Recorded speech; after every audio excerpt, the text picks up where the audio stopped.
Hey guys, hey everyone. Welcome back to the show. I'm really excited as always for my guest today. I just love doing different topics, and of course, you guys know how much I've been involved with Oak Island in the past, and of course, I still follow the show and I try to keep up with what's going on the island currently. If people are not familiar with that, it's Oak Island, Nova Scotia, longest treasure hunt in history. History Channel on cable TV has a hit program. It's on the TV for 11 seasons now, so if you guys have not seen it, I kind of recommend just honestly watching the first season, see if it's something you're interested in, and then go from there. But it opens up so many avenues for history and exploring things that possibly could have happened that mainstream is not really talking about, or maybe it's getting more mainstream nowadays. But a lot of things that never see the light of day, it's actually good information, and there's actually some really good supporting evidence for a lot of those things. So it's really interesting to talk about it. Okay, so for today, I have a very special guest, guys, Alessandra Nadudvari. She's actually been on the Curse of Oak Island. It was season 4, episode 1. And for reference, I did my work on the island. Of course, I was not on the show season 5, so it was the season afterwards. For me, 2017, so I guess it must have been 2016 for you. She's a children's author. She has a great series of books. I can let her tell you guys a little bit about that if you'd like to. Oak Island enthusiast, of course. She is fairly close by. I don't think I'm saying that. To Mahone Bay, Oak Island, Nova Scotia. And also a Knights Templar enthusiast, and I've actually become one myself. Read quite a few books on it. And it's a strange topic because a lot of people think we're not in North America, but we'll maybe open up some of those topics and see what we can come up with. So anyway, welcome, Alessandra. Thanks for joining me. Hi, Dave. Thank you for the nice introduction. I'm glad to be back. Thank you for inviting me. Definitely. Okay, so what we want to do today is the plan is to kind of talk about, we're going to do like a hard evidence look at the island. One of the things that me and Alessandra talked about before is some of the surface finds. When I say surface find, what I mean is within, I don't know, I mean, the top foot or maybe top 2 feet, probably not. That's pretty deep. But say top foot of soil. Sometimes you get in a forest, and if you live in New England or the northeast of North America, people certainly understand this. But you get a lot of falling leaves, and what happens is it compacts and to create soil. And so you get 500, 600 years, it's going to actually come down and create new soil on top of what used to be the original ground. And so some of the finds, it's really hard to say who dropped it when. There was a lot of pirate activity. There was a lot of privateer activity that's well documented in history on Oak Island, Nova Scotia. And so for me, and don't get me wrong, I love to see the new discoveries. It's really cool and exciting. But you have to. I'm a scientist, so I have to play the devil's advocate, and I'm always looking at both sides. I'm trying to give a fair, disposition to what I'm looking at here. So it's possible that, pirates travel the world. They could drop anything. They might have been there visiting in the 1700s. It might be a Chinese cash coin. That's like one of the things they found on the island. It doesn't mean that the Chinese were there necessarily, and that's an important way to be able to look at things fairly. I'd love it if they were, but you want to look for more solid, conclusive evidence, really, ideally, when you're talking about these things. So what we decided to do is to talk about some of the things that are kind of like in situ, some of the things that are kind of solidly in place on the island. We do have some artifacts we're going to talk about, but there's also what I would call features. And features in this case are going to involve stones and large rocks and monoliths and things like that. There's also something in the Smith's Cove, which is really close to the money pit where the treasure is supposed to be buried. And it was supposed to be like some kind of a dam or something, but it was buried very far down. We'll talk about that. That's a really interesting one, Alessandra, because actually when the show first started, the first season, they started talking about what are called the flood drains. Maybe we should actually just open up there. I think it's a good place to start. The quick story behind this is that really close to the money pit, I'm trying to remember, I thought it was within about 500 feet, something like that. It's not far. Just to the east of the money pit is the ocean. And there was evidence found really early on, actually much before the show even started 11 years ago, supporting the fact that something really big happened there. We found coconut fiber, which is basically the outer husk of a coconut. and it's supposed to, nearest excuse me, the nearest coconut's supposed to be in Bermuda. But again, when you have a lot of pirate activity, they're sailing all up and down along the Atlantic coast of the not just North America, but also I know at least through about half of South America there was pirate activity all the way down, and then colonization, people going back and forth all the time. So in any case, what they found was some coconut fiber, but it was strange because the description was that it was also like a series of rocks buried underneath the ground level on the beach, and the coconut fiber was actually covered in rocks as if like a sift out debris. So that it's essentially the idea is that these were flood drains or French drains, which is you basically make and some people still make them today, but you basically make like a long rock structure. You put like medium-sized rocks in there, and then water can still flow in between the rocks, but it's not going to have the debris accumulating because the openings are not large enough. So the idea is they put this huge straining system on top of the rocks, and then the rocks strain things. And supposedly it's called a flood drain or French drain, supposedly actually led to the money pit. And I hope I'm not wrong about that. That was about 5 feet away to the west, and it intercepted about at 90 feet. Now, where the story of the flooding and the money pit begins is that people dig down and it starts to flood, and then they can't recover what they have probed for, and there's indications of something down there, such as treasure chests and things like that. And but no one can get to it because there's always water in there. And a lot of the excavations since 1795 have shown some support that there were actually, in fact, flood drains that came from the ocean and they went all the way into the island. And some people have even detailed being able to see water coming out from the side of the shaft, and some people dug down to the money pit. So it's a very interesting story. And the team, I don't know when it was, Alessandra, maybe season 7 or 8, maybe 8 or something. It was a little while ago, maybe 7. They did a large excavation in Smith's Cove, and they found some very interesting things to the point where it's almost hard to believe that some of this stuff is buried under many feet of soil, like right on the shore of the ocean. So if you look at comment on that, Alessandra, just to kind of maybe some of the things that you remember them finding and what your opinion is on this. I have 2 ideas. Say it's not a flood drain; it could be other things, but I'd like to get your opinion on what you think about that. I think it is a flood drain or box drain, as they call it. It is said there are or were 5, and that they look like the fingers on a hand. So they fan out, and they lead water from Smith's Cove to the money pit area. And I think that where there are 5 of them, they were probably set up so that not all 5 would flood all at once. So I feel like it's a staged flooding where it goes in phases. I think it's very clever. And I think that they're truly there. I don't think it's anything else. Well, you said that you had your own ideas about what they could be.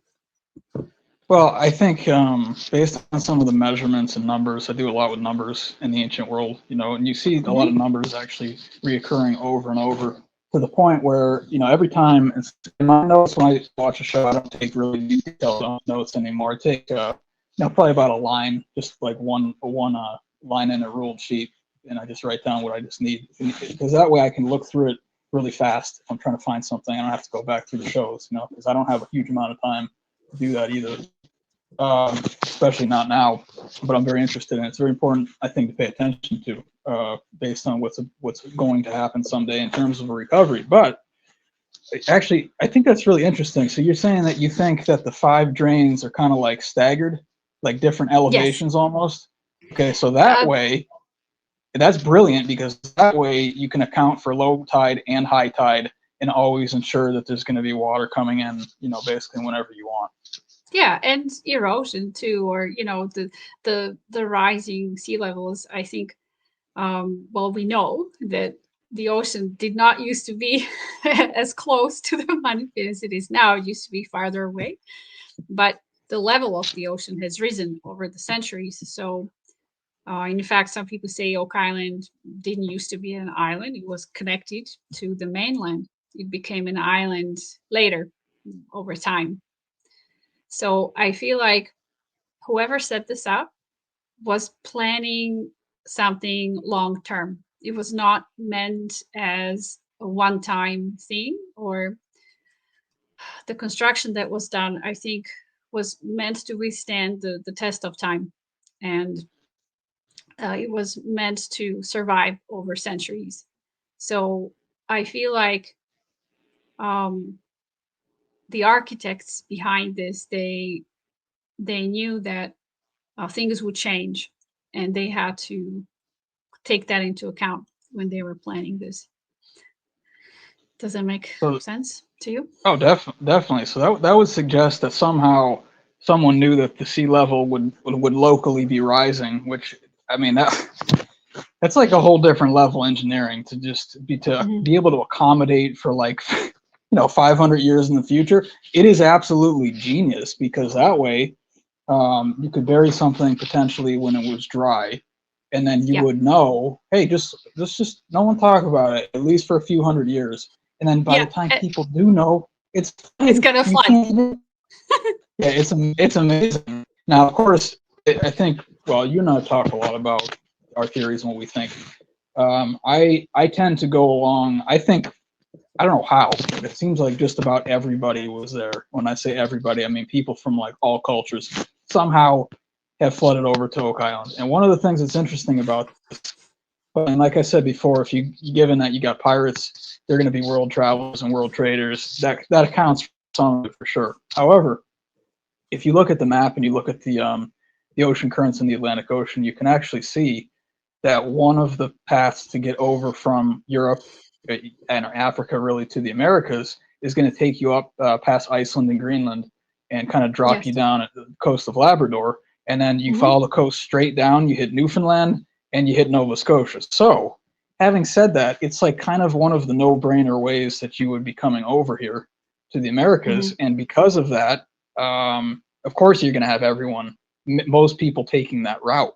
The other one, of course, is that it puts you into the Caribbean. You got to kind of come off the north coast of Africa, I guess, and then come through the Caribbean Sea, and it'll bring you up. I think that's what I'm pretty sure Columbus did, how he got over here. Took the southern route to do it. But in any case, so it shouldn't surprise us that we're having all kinds of different people come over. The ones that we know for sure that are documented in history, just so people can hear some of these things, is the Spanish were definitely over here. You have the British, of course, the British and French, and they went back and forth. It changed hands between British and French. It's sort of like Atlantic Canada. I used to know it in a lot more detail, but the main point is that it's there was a lot of British and French presence over there, and of course, eventually the British were the successful ones, and then eventually the United States formed, and Canada remained part of British territory, and then there's a lot more history with that. Very interesting. So you got those three groups. I believe we know that the Portuguese were over there in the 1500s. I thought it was early to mid 1500s. And then on top of that, we also know that the Basques were over here. I say over here, I'm in the United States, but it's the east coast of the Americas we're talking about, which includes Canada, of course, present day Canada. So the Basques were over here fishing in the early 1500s.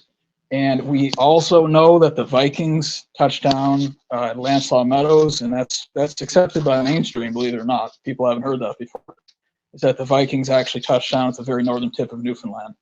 And what I've said for a very long time, since the show started talking about the Vikings possibly being over here, and I've seen a lot of evidence actually of some of the ruins and rune stones kind of through the Midwest United States in person. So I have a lot of actual firsthand accounts of what I think were they actually here. 100% I believe they were here. And you're not going to tell me if you cross the Atlantic Ocean, which is the hard part. I think people would agree with that. It's pretty rough in the North Atlantic. And you finally get to Newfoundland, you say, no, we're good. We're going to go back home. And now all you would have to do is you go into the bay there, which is somewhat protected from the ocean, and you just follow along the province of Quebec and access all the other islands in there, including Nova Scotia and the St. Lawrence River. Yeah, I mean, you're definitely going to continue. Come on. It's the most ridiculous thing to think that you come all the way from Europe and then you just go back home.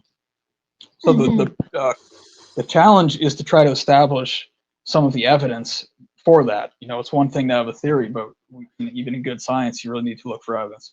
So in any case, I agree with you. I believe it was engineered at a level that it may have some supernatural components to it. And when I say that, you know, I've been on the island a lot as well. Both of us have. You know, I've walked on the island. There's lots of different sites to kind of explore, and different things going on in different places of interest. But I've had a lot of things happen there, and you've seen some of them if you watch a show, where there's all kinds of electrical anomalies and magnetic anomalies and things that you can't really explain. Every time the team is about to make a big discovery, something goes wrong. You know, Marty Lagini is always saying it's typical Oak Island, and it is.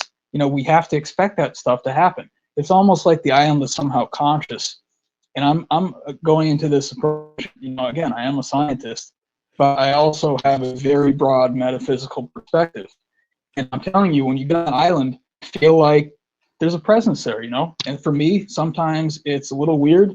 Sometimes it might be more like in the realm of the ghosts. There were lots of military troops there, and they've actually found lots of coins from that era. The current team on Oak Island, they found what they think are military encampments on the island, and you know, French designs and stuff they would put on their jackets, and nice buttons and things for military costumes and outfits. So we know that happened. There's actually one story that talks about a little girl seeing ghosts. I know you know which one I'm talking about, Alessandra. Mm-hmm. There was a girl Peggy. who was on the Yes. Oh, Peggy, right? Her name was Peggy. Yes. Okay, so she saw ghosts basically of, I think she described as British soldiers marching down near the Money Pit area. And, you know, again, there's the dimensional strata essentially can be very thin sometimes. And I spend a lot of time in that field in addition to hard evidence stuff. But when I look at the engineering and I look at numbers that are being used and I look at the representation, I was on Alessandra's show about 2 years ago, and we talked about some of what my theory was and some of the things that I presented, talking about the model of the solar system. Now you have the 9 levels, and that's basic cosmic knowledge in terms of the Earth system. And that's something that kind of ended up developing through the different religions and cultures. So you see it recurring over and over and over. You've got the 9 gods in the Mayan culture, you've got the Indian, the 9 gods in the early Egyptian culture. It's always 9. It's always 9. It's either 9 or 10. They actually go together. 10 is kind of like the completion number, and 9 is kind of like your last step. You get to rest. So the last time you get to do anything is on the 9th step. Sure enough, I just got down there in the Money Pit. They got to it's called the 90-foot level. They supposedly found what's called the 90-foot stone. They probed down, and I think at about 98 feet, they hit the top of what they thought was a chest.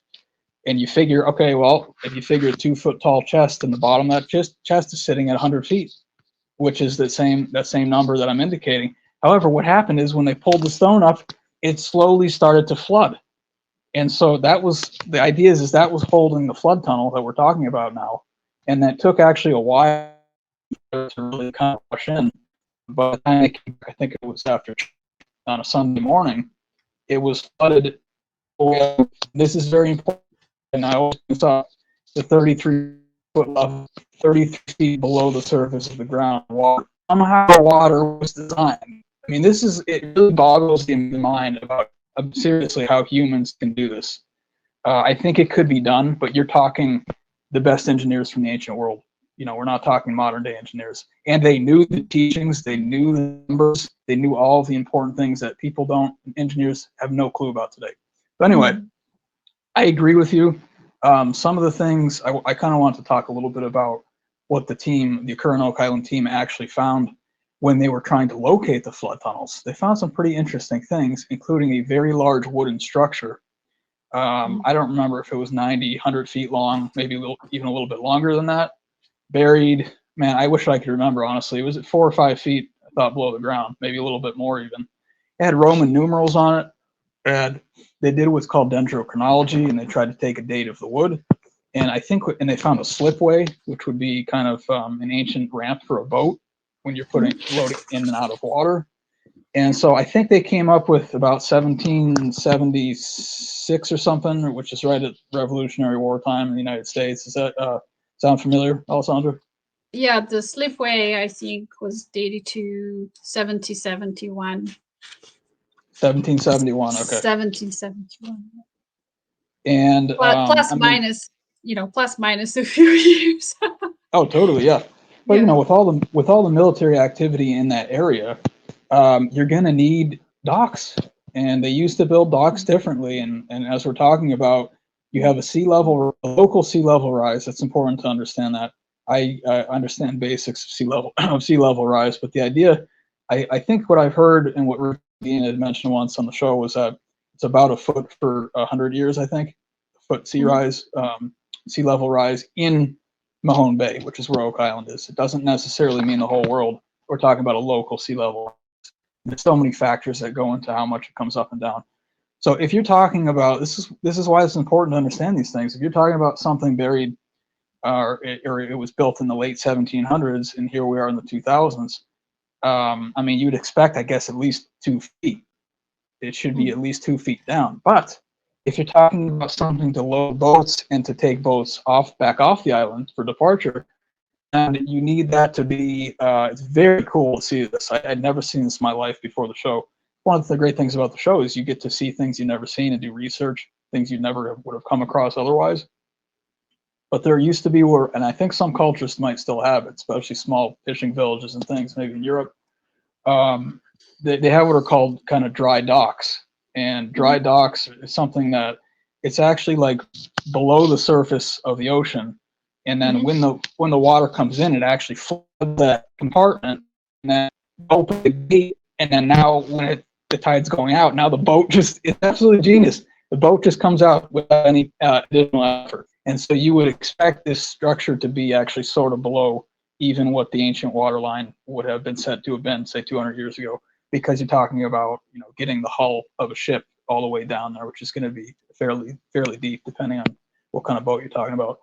So I believe that that's correct. I believe that that was some sort of a dock for boats. Some people have talked about it being a salt plant to be able to evaporate salt, which is very interesting. I know it might sound crazy to people, but when you really look into it and really understand how important salt is and has been in the ancient world, it's actually not that crazy to think about that. The other one is for catching fish, which again is totally useful. Fish like to be close to shorelines. You sort of make like a basin, and then they get trapped in there, and then you can easily harvest them.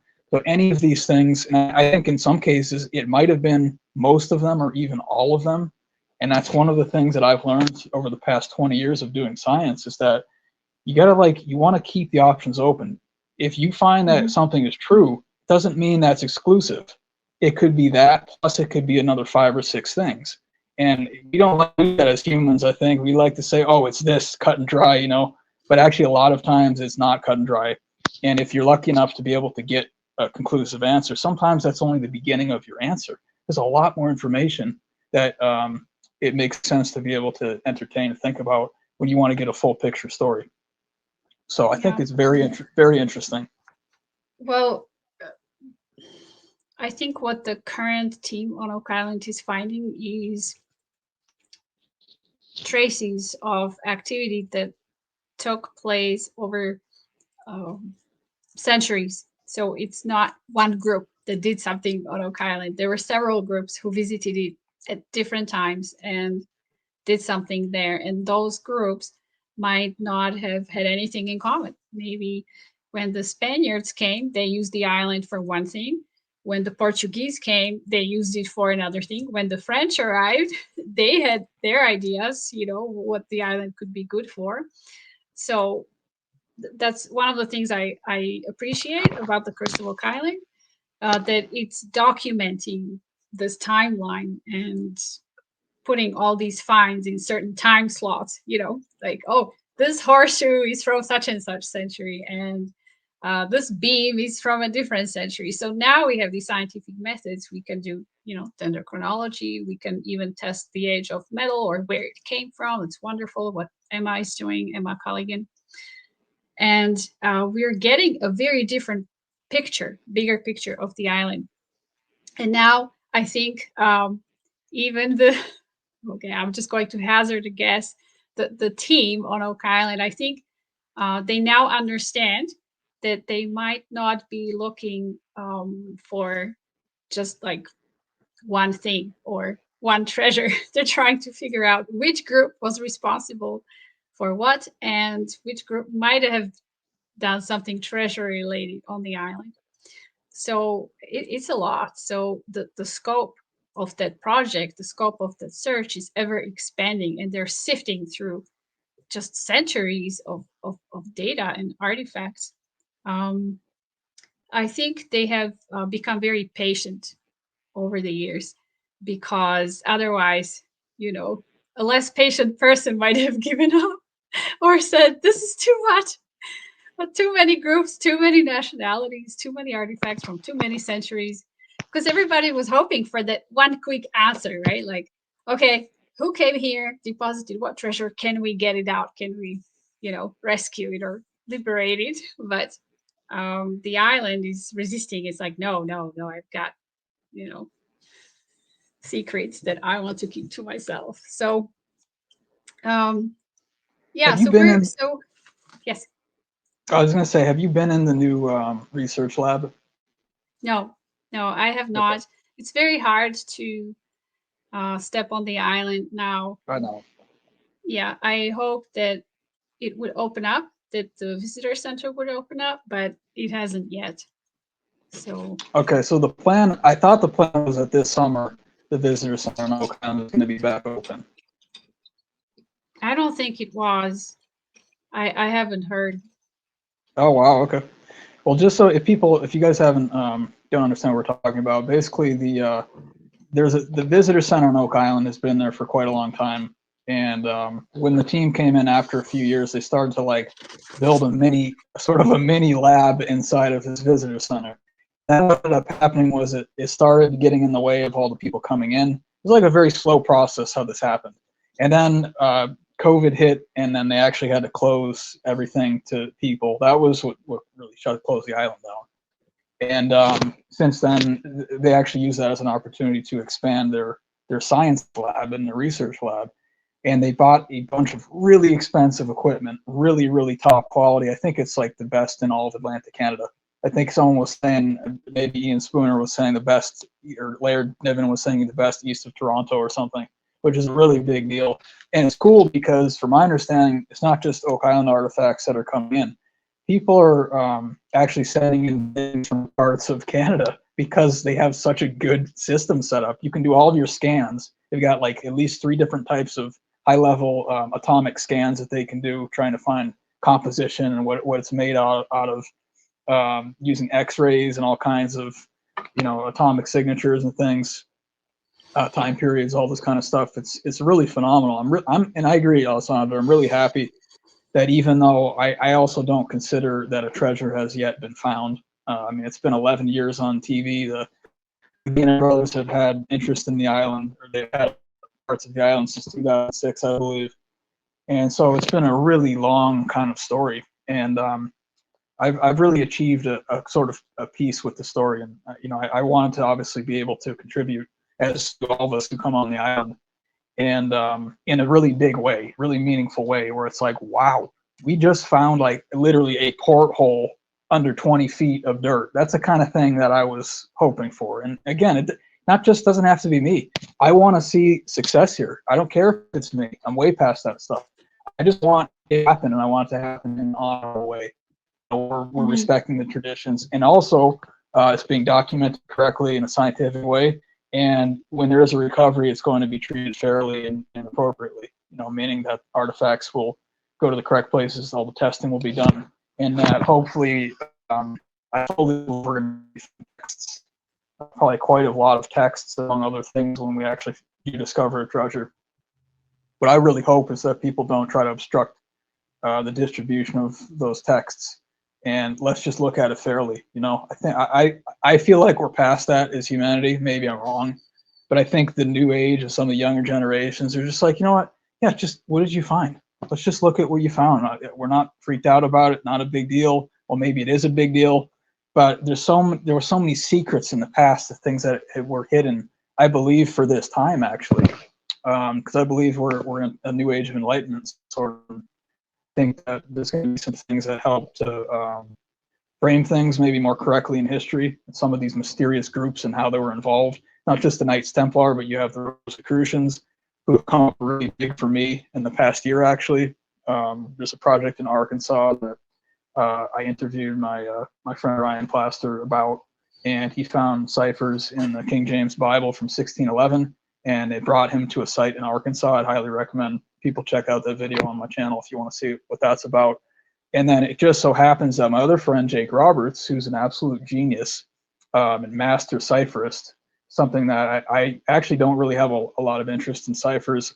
That's not how my mind works. I'm very much more like a holistic person. I look at big picture things. I use details and everything, but he found a cipher in the same text on the same page that actually brought him to Oak Island. And he did a show with Jeff Freeman, who's has a really wonderful program that he does about Oak Island every week, recapping episodes and inviting wonderful people like Alessandra on to share her opinions and her input on kind of what she thinks going on. And great community, great ideas, a lot of smart people in there. And so it's just amazing the things that are waiting for us to discover. And I've told a lot of people, I'm just waiting for the first truly massive discovery that's going to floor everyone and prove that there was a group in the Americas that literally about 0.5% of people thought was even possible. And among that 0.5%, we're talking about like 1% of a 0.5% are people who think they were actually here. A very small community, So I'm excited about that. But I also understand, according to what I believe spiritually, is that there's a right time for everything, and I'm not, I'm interested in the good of humanity. I don't want to see things go too fast and people get hurt or strange things happen. No, it's in the time of the universe, which I believe is it knows when to do things, and it knows when it's going to benefit everyone. It'd be the best time. So in any case, for me, what has been probably the most amazing about the last 11 years of the treasure hunt on Oak Island is the fact that the timeline of events on the island, as it was believed, that timeline has been pushed very far back into the past. So when the story of the money pit broke first, people really thought it was a pirate treasure put there sometime in the 1700s by pirates or privateers that were sailing back and forth along the Atlantic coast. But now we're looking at the 1200s or maybe the 1100s. And now we're getting goosebumps because that does fall into the time period when the Knights Templar were around, but the Norse were around too. You were talking in the beginning about Lansdowne Meadows in Newfoundland, which was a site of a Viking village roughly 1,000 years ago. But we know from Icelandic records that there were ships that were traveling between Iceland, Greenland, and North America for 300 years. The last ship that returned from North America to Iceland was, I believe, in 1314. So for 300 years, these Norsemen were going back and forth, maybe not very frequently, but there was regular travel between Iceland, Greenland, and what is now Newfoundland. And you're absolutely right in that during those 300 years, surely the Norsemen would have gone farther south or southwest and not just stay in Newfoundland. That site, Lansdowne Meadows, that was active or actively inhabited by the Norse for only 3 years. It was like a way station. It was a temporary place where you would arrive, rest, get water, supplies, fix your ship if it was damaged by storms, and then you went somewhere else. What we don't know is where the other sites might be. So right now, the only official confirmed and accepted site, Viking or Norse site in North America, is Lancel Meadows, but there might be others waiting to be found. Did the Norse come to Oak Island during those 300 years? I don't see why not. They would have liked it. Oak Island had a lot to offer to them. They could have used wood from oaks for their ships.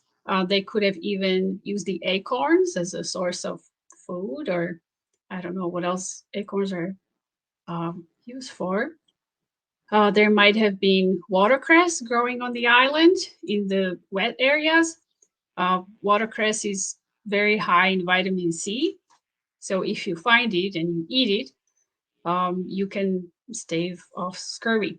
And scurvy was a big problem for sailors for many centuries, because that's when your gums start to bleed and your teeth start getting loose. It's very painful, and you need vitamin C to keep it off, to keep it at bay.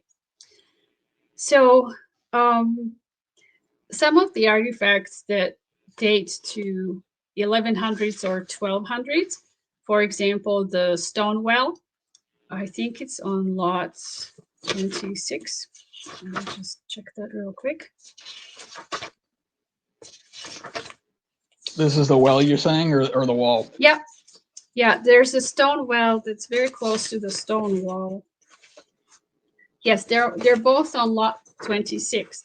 So the stone wall is believed to be from 1400s or 1600s, and it could be of Portuguese construction, Portuguese origin.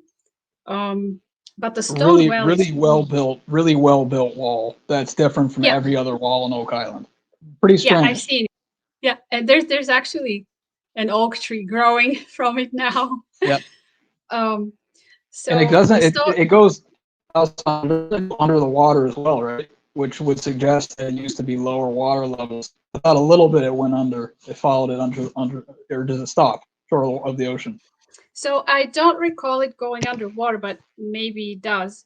Anyway, the stone wall could be, Portuguese and from the colonial era, but the stone well is older. It's from like the 1200s or late 1100s. That I don't think that's Portuguese. I think the stone well predates the wall, and that it's either Norse or it could be Templar, one of the two. And it's a very interesting well. When you just look at the water hole part of it, from where the water gathers and you can drink from it, it's very small. But when you step back and look at how thick the walls of the well are, it's massive. So there's a lot of stones that the water would be filtering through and trickling through, okay. and then you get really nice water that you can drink. But it's lovely, and you don't notice it when you first see it. It's like, oh, it's a hole in the ground that happens to be round, and then you start paying attention. It's like, whoa, it's actually a really big well, but it's very low. It doesn't have a raised wall, and it's basically level with the ground. And I am amazed that it survived this long, because it's exposed to the tides and storms, and it's quite close to the ocean. So it's very strange that that stone well would be where it is, and that it's as old as it is. And you think Dr. Ian Spooner to thank for that. Oh, he's awesome. He said 1100s or 1200s. So that's an 800-year-old well. That was not done by Portuguese from the 1600s. That well is older. I love seeing Ian doing his work. I mean, he's so scientific, and he's got all of his fancy tools and everything, and he really knows what he's doing. I mean, I've never met him in person. I've exchanged a couple messages with him online, but it's just they're doing it the correct way in terms of the scientific approach, and that actually makes me happy alone by itself. So how about this? How about we're talking about soil accumulating, building new soil on top of the old ground, of the island. I mean, do you think, or do you have a sense, or has anyone mentioned that maybe that well you're talking about used to be above the ground a little bit?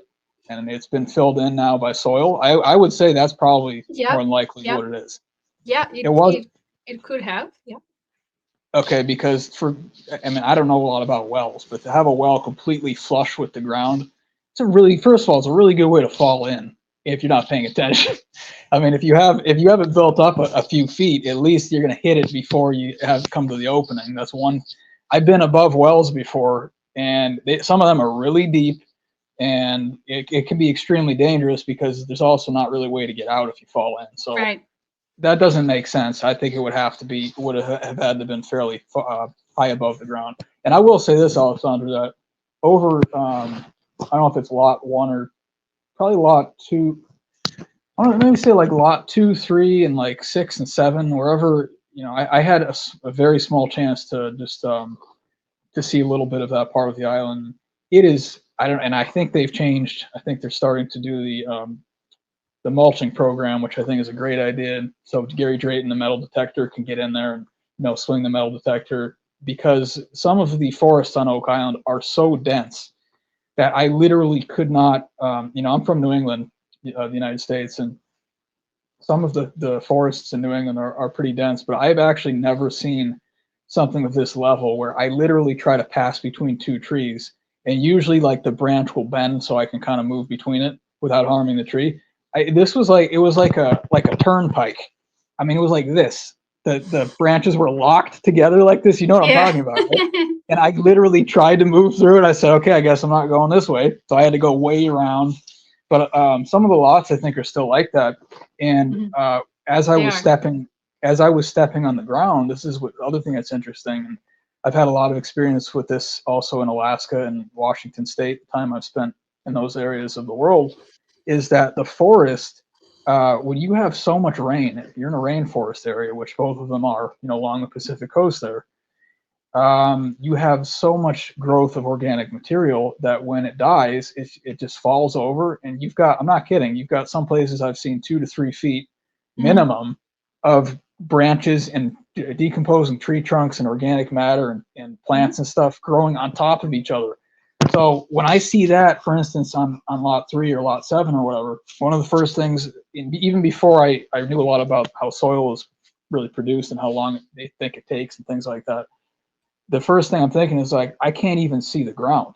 These trees and stuff, I guarantee were not here.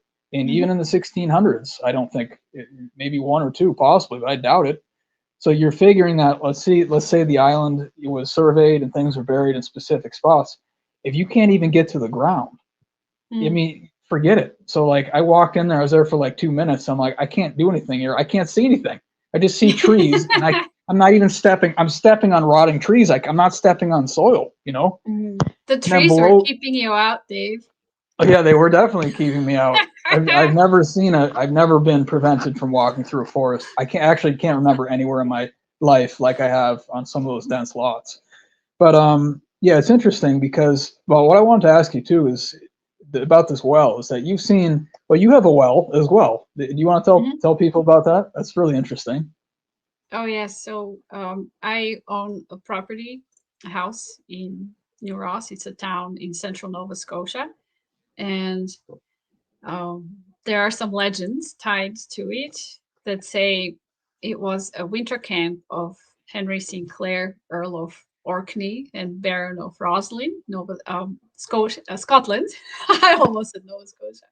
So he was a Scottish nobleman who some people believe sailed to Nova Scotia and probably East Coast United States in 1396 or 1398, so before Christopher Columbus. And we don't have a lot of evidence that those legends are true, but and there are other legends tied to that property, but this one is probably the coolest and I like it the most. Um, what's left of the history and any evidence of previous life on that property is an old stone well, a standing stone that seems to have a symbol on it that resembles a cross. and a pile of boulders in the back. We think that those boulders are hiding something. There's something under them, but we can't really access them. And remnants of a very old, irregular stone foundation. So it's a cool place, and it was made famous by um,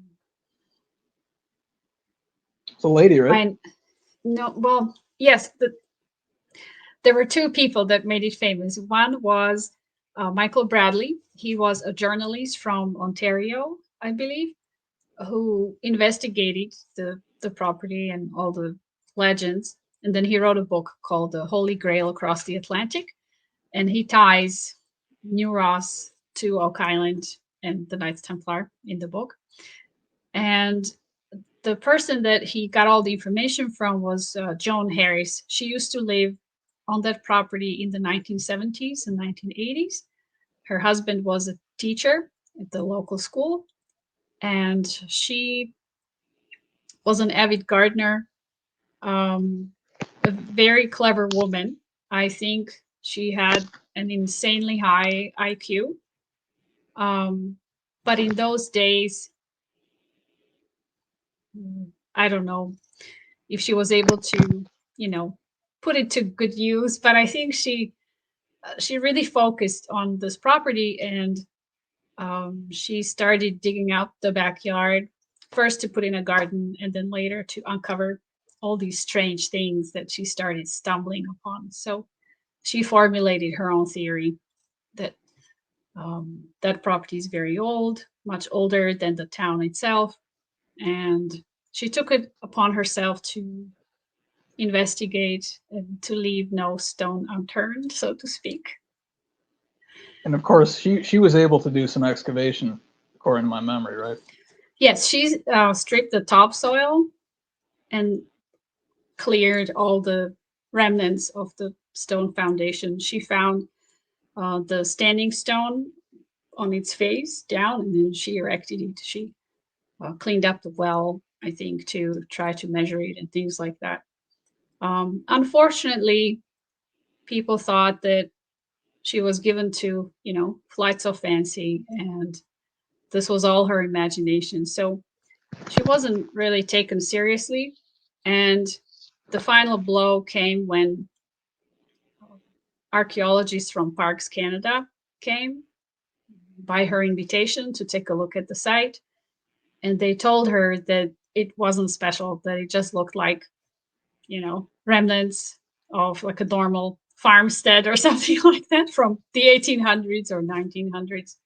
So, but I I don't think think. she never quite let it go. I think until her dying day, she was convinced that there was something there. Well, you know what? Like, one of the things I've learned, especially over the past 5 years, and even my involvement with Oak Island, is that I think there's different types of people. And I'm not trying to profile people, but all I'm saying is that, for instance, I'll just speak to myself because I, obviously know myself very well. If I come up with a theory and it initially sounds crazy, I'm not doing it to startle people. I'm not doing it to get attention. I'm doing it because there have been indications to me through either physical evidence or research, sometimes multiple pieces of research that actually support each other from people that don't know each other.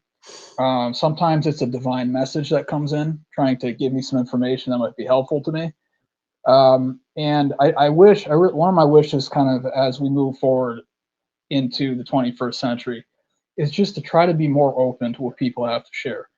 I have learned that I truly have no idea what other people are experiencing, even to the point where I've had lots of moments recently where I don't even know what other people are visually seeing, if they can even see some things that I can see. You get into quantum physics and all kinds of strange things. So I really try to give people credit. And, the only thing that I request is that people try to keep it, to direct the focus of their statements. Like what are you trying to say basically? And what is the evidence? You can do it any way you want. I mean, if I have 2 hours, I'll listen for 2 hours, but I really like to get to the heart of things and let's just hear people out. if you, and I have not been to the New Ross site yet. I really hope to one day. I'd really love to see that. But if you go to a site, I've done many site surveys. In fact, I do it all the time when I'm traveling across the United States. And I'm seeing things. I have a hypothesis. I have a feeling about what it is. And then I see things that really support what I felt. And sometimes, seriously, actually, I may even be wrong up to half the time. And I have no problem with that. You know, I'm not above being incorrect about things. Actually, what it does is it helps you to be able to pivot so that, okay, now I know it's not this. Well, let me look at this possibility. And when really the way I do it, Alessandra, is that I start with the common sense stuff, like all the good scientists, all the physical evidence and stuff. If that's not yielding anything and I know something else is going on, I have to take it further. And sometimes that goes into the metaphysical realms, where some people don't like doing that, and I get that. Now, one of the things I just want to say this really quick. I don't know if you've thought about this before, but one of the things that's come up to me the past couple of years a lot is this idea of global cataclysms. Some of them being more recent than we think, and history being changed. And I don't want to get controversial on this topic. There's plenty of stuff out there. People can check that out for themselves. But let's just say that there was like a massive tidal wave in the North Atlantic, or even just the Atlantic in general, and it deposited up to 20 feet of sediment and material across the entire province of Nova Scotia. Let's just say, hypothetically, let's think about that. That would be one way to explain for me the fact that, because I find it very strange, and I think you did a really good job explaining Lansall Meadows, that that's the only verified Viking settlement. And I don't really know that there's other places along the coast, maybe you know more than I do, that are even like a good or a high probability of it actually being an additional Viking site. I think that's the one that was the most obvious. But I'm just figuring, I'm like, and like you said, if they were here for 300 years, why on earth is that the only one that we can find? It shouldn't be that hard. When you go through, you know, the woods and things, you can see indications. Even if something's been buried, you see something, you're like, okay, that's a little strange. I wonder what that might be. Or in the Southwest United States, I just spent a lot of time there this past summer doing research. There's things there that even the Native Americans, they say, yeah, we didn't build that.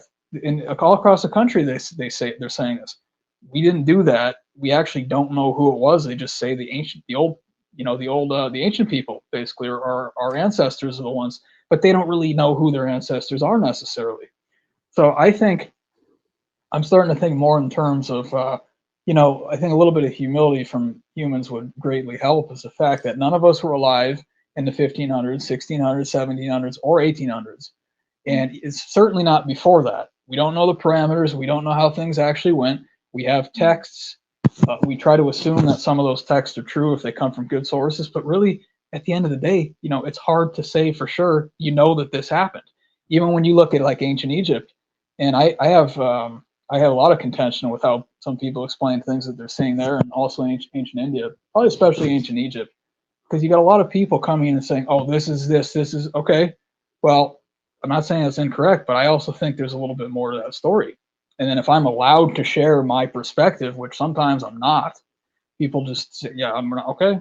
One of the things about my show is that I want it to be somewhere where people are comfortable to come on and share what they feel is how things are, or share their story. I'm not saying it's not that. I'm actually interested and excited to hear different people's perspective from all different walks of life. That's kind of my objective of that. But anyway, I would just. I think as long as we ask questions and don't insist on having the definitive answer, as long as we leave it open and just ask questions and try to answer them, that's the best way to solve any mystery. And then you asked a question about where else in North America the Vikings might have gone. There is a very good book called Rediscovering Vinland by Fred Brown. I have it with me. Can I show it for the audience? Absolutely. Yes? Okay, I hope you can see the title. Yeah. Rediscovering Vinland. Vinland was the name that the Norse gave to a part of North America.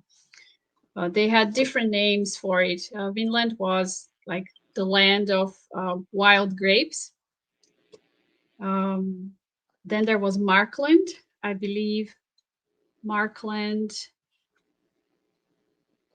I Sub think Labrador, Markland. right? I think Markland was also still part of Newfoundland, but Markland was where they would get wood lumber, and then they would export that lumber from Markland to Iceland, and they would be charged an import duty by the King of Norway, and that was recorded. That's how we know when the last ship came from North America to Iceland, because it was recorded as, you know, a ship coming into port and bringing lumber, and it got taxed. So So that that was was the 1300s, that was Alessandra? that was 1314. Yeah, Okay. that was the last known recorded voyage from North America back to Iceland. So in this book, Rediscovering Vinland, I really recommend it. It talks about a place in Massachusetts where the Narragansett people used to live. Wow.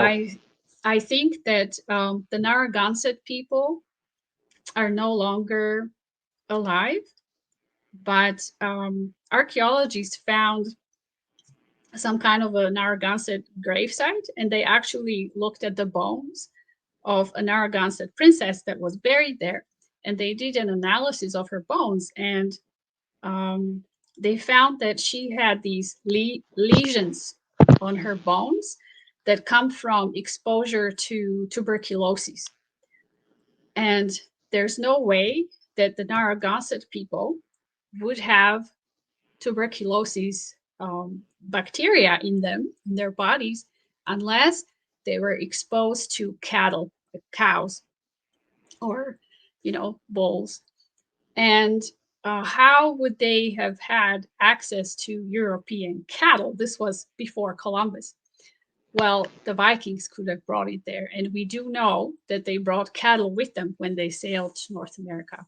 At least in one instance, at least on one ship, there were cattle. And we have a record, I believe it's in one of the Icelandic sagas, which are stories about these explorations. We have a mention of the native people, I forget which tribe it was, becoming scared because the cows were, you know, being loud.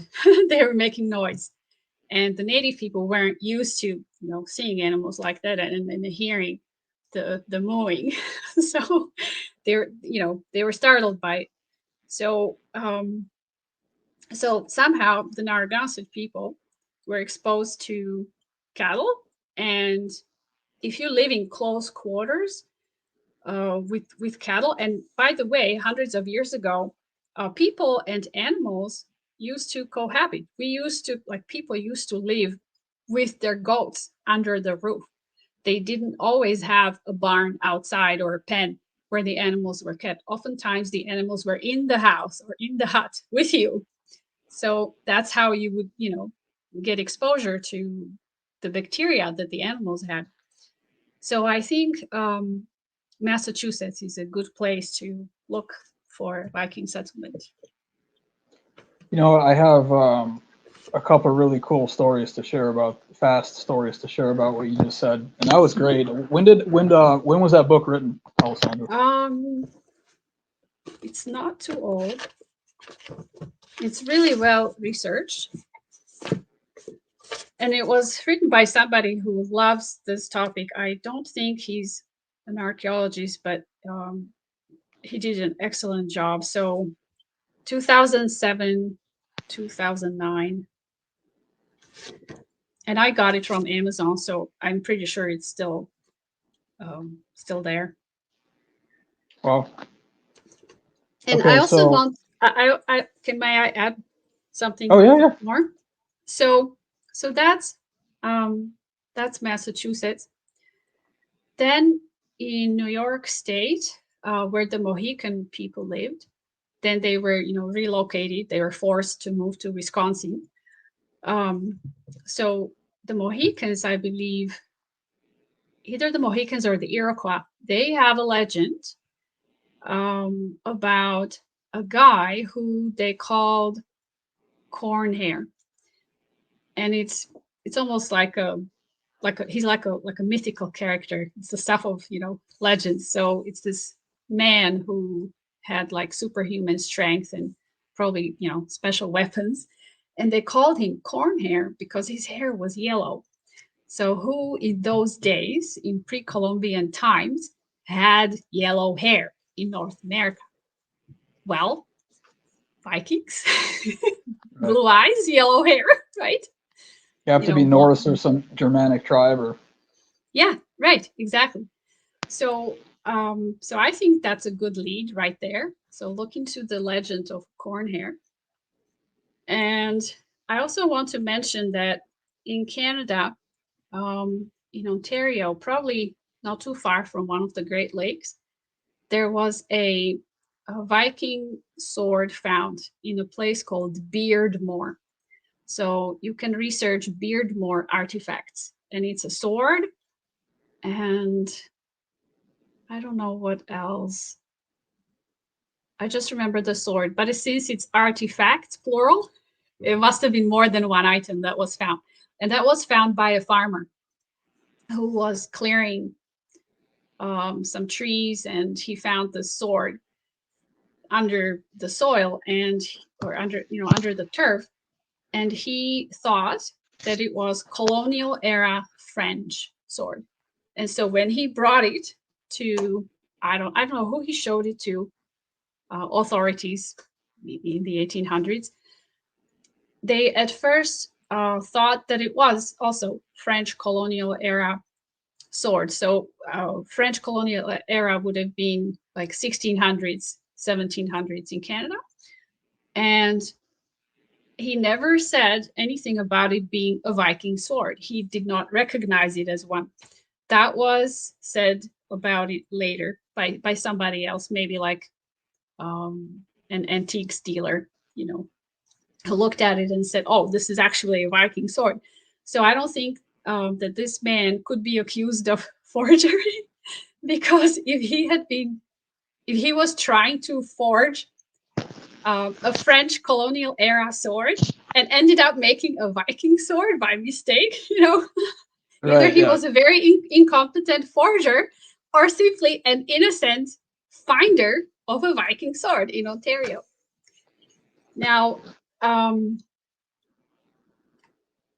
by the way, there's a Facebook group called Friends of Beardmore Artifact that anybody can join, and you can find all kinds of cool information about the artifacts there. Is that right along the St. Lawrence then?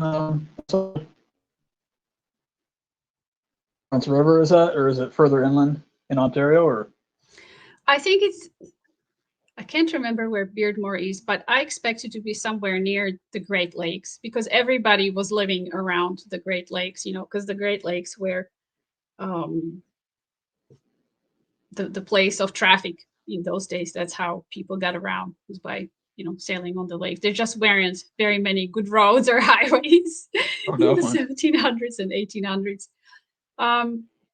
Now that sword could have gotten to Ontario in a way of trade. So Vikings who were somewhere in Atlantic Canada might have traded the sword for something, maybe food, supplies, medicine. They could have traded the sword, like given it to native people in exchange for something else that was valuable. And the native people might have traded it, like one tribe to another, until that sword ended up in Ontario. So it might have traveled west that way. Just like the so-called Norwegian penny, a very tiny coin that was found somewhere in New England, maybe in Maine. That too is said to have gotten there by trade. So archaeologists don't think that it was, left there where it was found, but that perhaps it might have traveled from Newfoundland and then down the coast to New England by way of trade. Like the native people would have traded it among themselves. But either way, it's a nice sword, and that's on my bucket list, to go to Beardmore, visit the local museum, and look at the sword. And it's a big one. It's hefty. It's no small weapon. So Yeah, and you Yeah. know, a sword like that was extremely valuable in those days. Not everybody had a sword. Not every man among the Vikings had a weapon like that. Some Vikings only had an axe. You could, you know, even in um, that series, very popular TV series, Vikings, they showed them as fighting with axes. So an axe with a very long handle, a battle axe. But not everybody had a sword, and sometimes, if you didn't have a sword, you still went to battle and tried to get one there, right? So take it from somebody that you killed. So that's how you gained one, but you couldn't always afford one because they were very, very expensive. So Definitely. so so for somebody to bring a sword like that to North America, that implies that he was either a very skilled warrior or somebody wealthy who could afford it. Yeah, it's a very, very good point you make too about how things kind of move around through Mhm. trade networks and various other reasons why. And you find that a lot really across. I mean, I can speak about the Americas in particular. There were vast trade networks, and things ended up from the like shells and stuff from the Gulf Coast all the way up in Ohio and things, and Right. with the native cultures. So, and that's a very good point too. Is that again, when you're talking about artifacts, just because you found an artifact, it doesn't mean it was directly brought there. And I'm not Mhm. trying to play, I'm not trying to say it's not what it appears to be, but you have to think about that if you're trying to do good science, Yeah. because things changed hands so many times. And even, I mean, think about what we do today. Even like you're trading baseball cards, or you're trading Right. Yes. beanies or whatever. Okay, well, where was that produced? Where is it? It's the same thing. Absolutely. Yes. And so, um, yes, you're right. These items, they traveled, they were on the move, and it's because people were on the move. People were always mingling and going places. Mankind was always nomadic, right? So that also implies that there's no reason why a bunch of enterprising sailors in Europe couldn't get into a ship and cross the Atlantic one way or the other. I honestly think somebody was here on Oak Island long before the colonial era, long before the 1600s. So, and then we do Oh, have evidence. So things like the okay. old stone, things like the stone well on Lot 26 are really important because that's not an artifact that traveled there. That was constructed there. So if how you does know that if you well know what I compare? mean. Yeah, how does that one compare to the one that's on the property in New Ross? There was also, before you answer that, there was also another well that I know of found on Fred Nolan's old property called the Old Well up near the Yeah. north side of the Yeah. swamp. And they also found something just down the hill from the money pit that Hmm. it was a cover of a well, and it was sitting by the visitor center for a long time. And we have all kinds of different wells, but they appear, I think, to be different time periods, if I'm not mistaken. Yeah. So the one that's on Lot 26 on Oak Island is unlike any other well I have ever seen, Wow. Okay.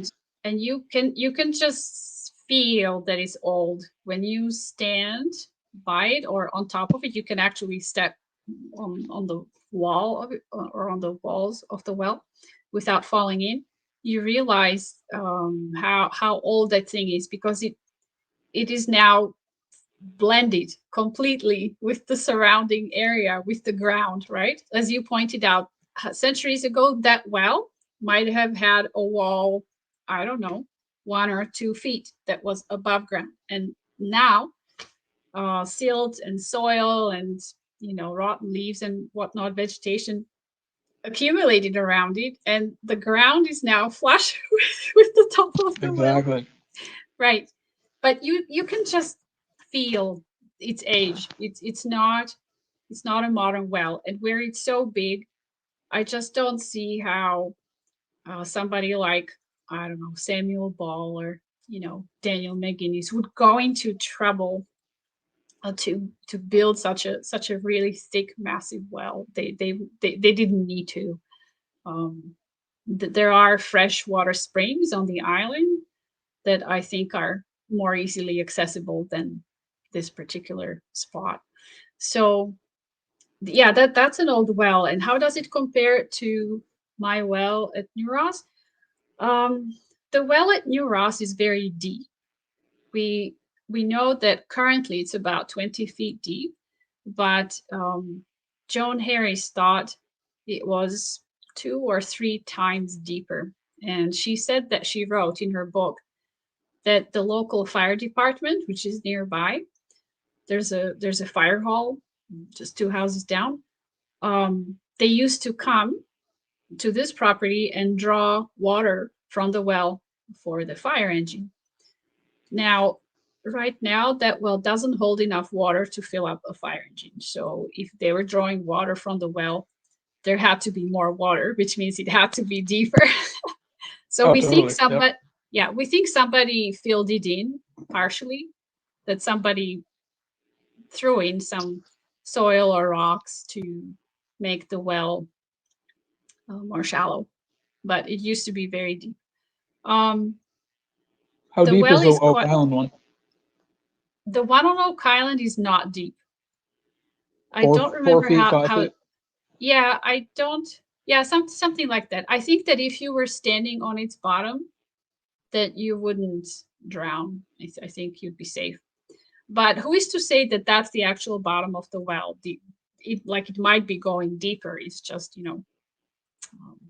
silty. It's Well, got the filled up interesting over thing, time. the interesting thing about that too is that there have been, according again to Dr. Ian Spooner, there have silver signatures found in that water, meaning that there's little pieces of silver in the water. And there have been some stories about people on the island burying silver. I think, well, that was Anthony Vaughn, I thought, up near Fred Nolan's property. But just the fact that, like, you have a place where you can kind of stash some of your treasures, instead of putting it under your bed or in your house or whatever. Well, let me just jump into the well, and I'm going to remove a few stones. I'm going to pack it behind the stones, and no one's going to find it.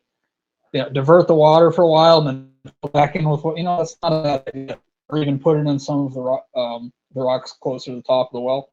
I don't know. So But one of the things there is a pond. I think the freshwater pond is near that well. That's a strange place, by the way. Correct me if I'm wrong. My husband thinks that the pond didn't used to be a pond, that it was like an open pit kind of mine, and that somebody was mining silver there. And Okay. that's why there are traces of silver in the stone well. I don't know if I knew that, Alessandra, that he thought it had something to do with mining at the freshwater pond there. Very interesting. And No, then they could no, he didn't say that to too many people. okay. But he had a very strong sense of there being some kind of a silver mine under the pond. So, it would have flooded since then. That's It's very possible. interesting. Yeah, it's possible that the people who were using Oak Island for some grand purpose didn't necessarily come there to deposit a treasure. They might have also taken something from the island. And on the south shore of Nova Scotia, we do have gold mines. There's Gold River nearby. That's on the right side of Oak Island, east. And then we have there's a park called the Ovens, and that's west of Lunenburg, so to the left of Oak Island.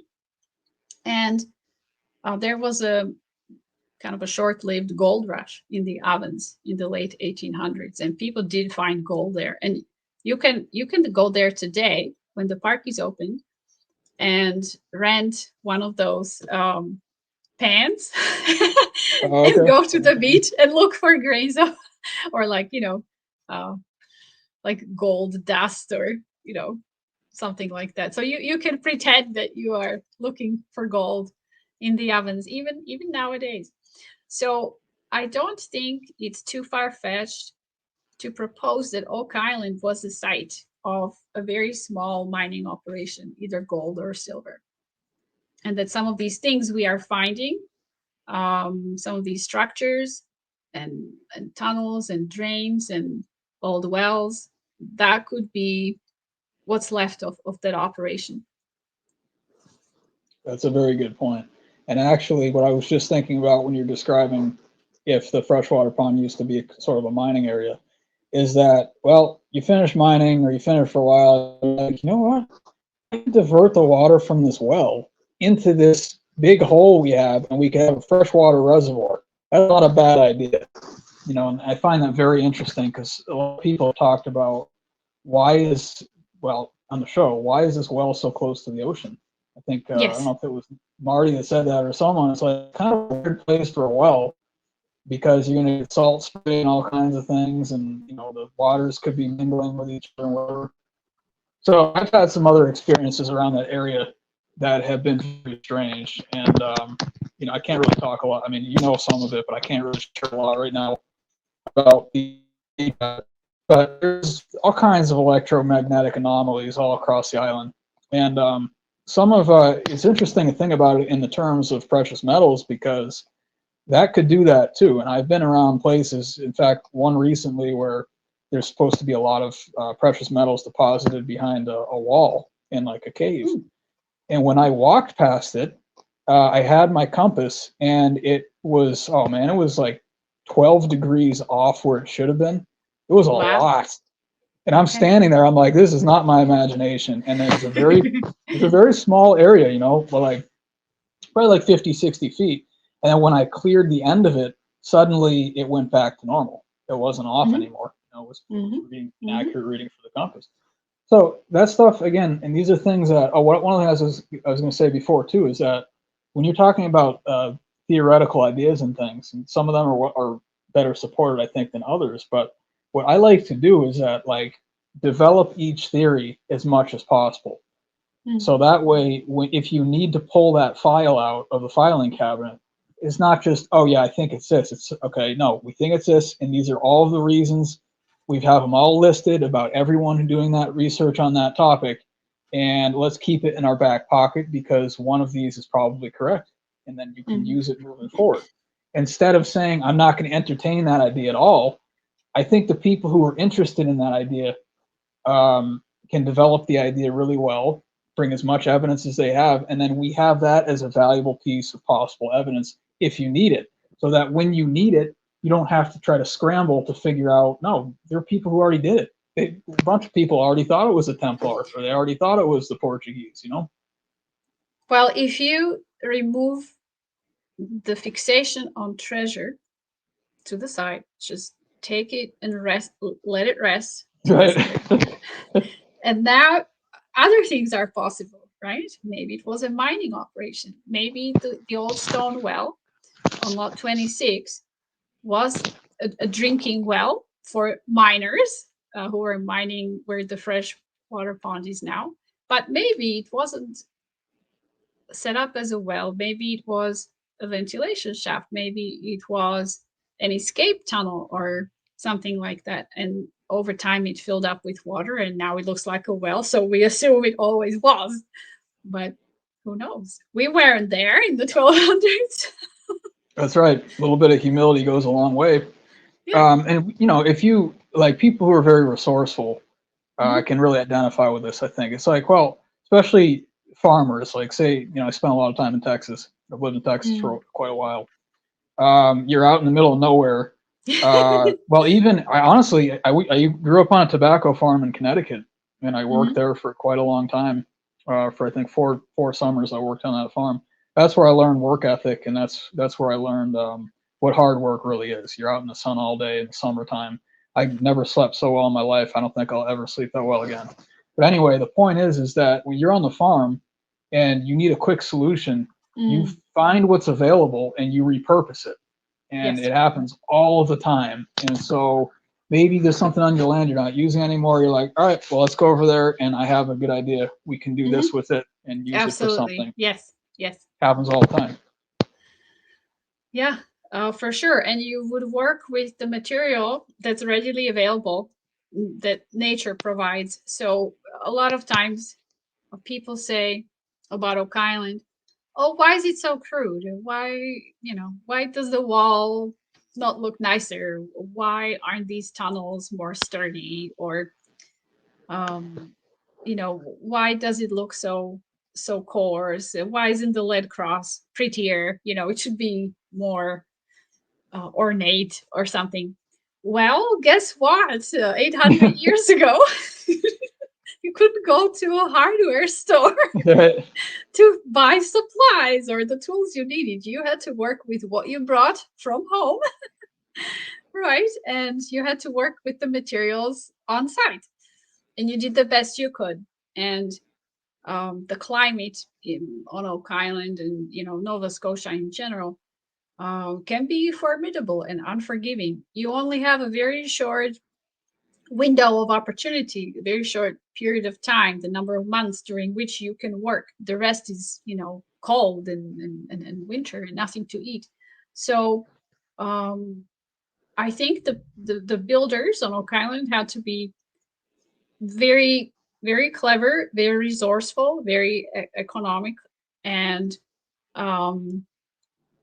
very, very practical. And they probably didn't care how it looked as long as it worked, as long as it fulfilled their purpose. They came there, they did something, they got it done, they left, and all was well. They didn't really care about the aesthetics of it. It was the functionality and sturdiness that there's no time to worry about cosmetics when it's survival mode, and it's like, this is what we have. Maybe they couldn't even afford other materials. There's all kinds of options. Yeah. I want to say I hear this. Hold on. I hear this about New Ross too. When people see pictures that Joan Harris took of the stone foundation that she uncovered back in the 70s and 80s, they look at it and they go, oh, that looks kind of small and, kind of crude. That could not have been the winter camp or fortress or castle of Henry Sinclair. He had a much nicer abode back home in Scotland. Well, if it was the winter camp of Henry Sinclair, it probably was crude. It probably was hastily assembled, right? It was meant to be short-lived and very rudimentary, very basic while it was needed, and then it was abandoned.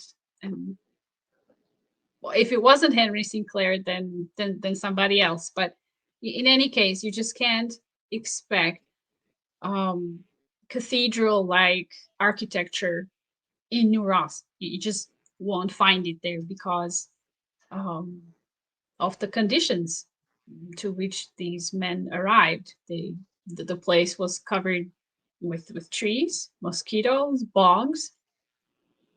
They, probably had a really hard time while they were living there. If they accomplished to build a small cottage or a very tiny fortified camp, that's all they could do.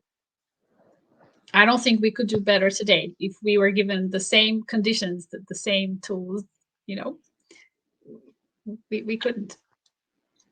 Yeah, no, I agree. You got to make. We just have to be. We just have to be more humble in our expectations. I agree 100%. I mean, that's what I talk about all the time too. Is we weren't there. Like, we don't know what they were up against. It was obviously wilderness, like heavy wilderness back then. One of the things I did want to mention is that off lot 26. Yes. I know this for a fact because it was on the show. They didn't show it a lot, but they have done a little bit of underwater diving off of sort of the lot 26 side, which is the southwest side of Oak Island.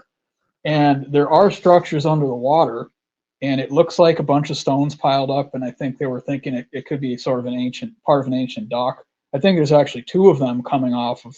I think it's a little broader than just lot 26. It's a couple lots. Yeah, Tony Sampson looked at it. Yeah.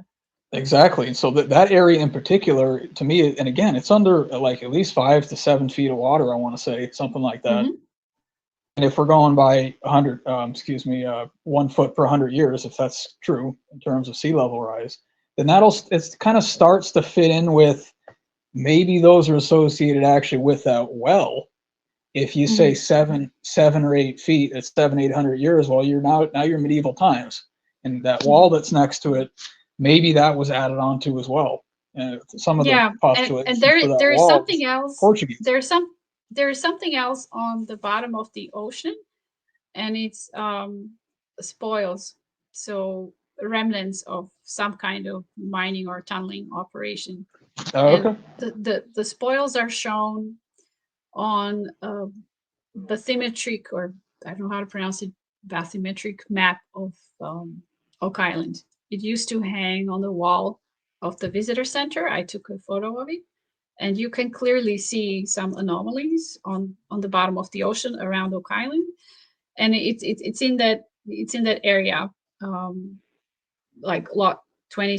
So I don't remember off the top of my head where exactly the spoils are, how close to lot 26, but I feel like they are in the south. I think it's called the South Cove.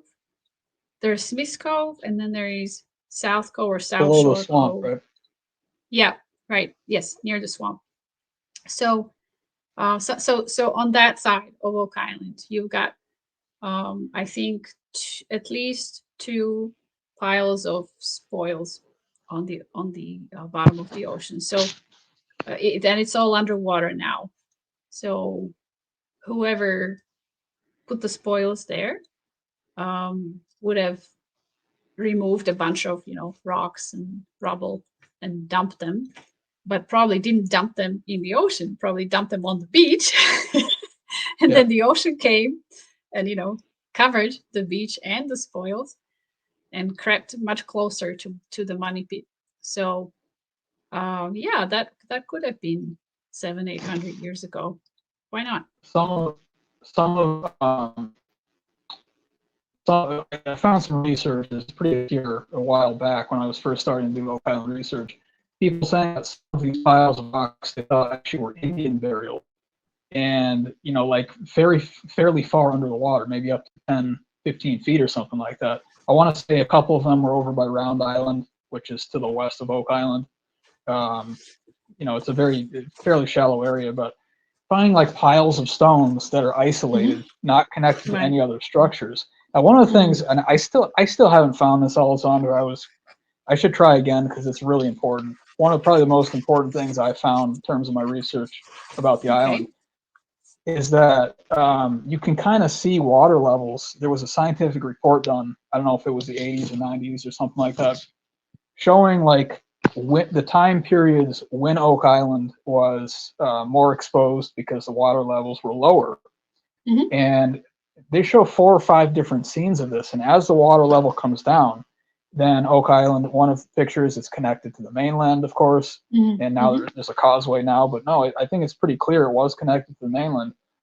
And when you go further out, you can actually see, this is phenomenal. Seriously, it's just amazing. I'm astonished when I see this every time when I think about it.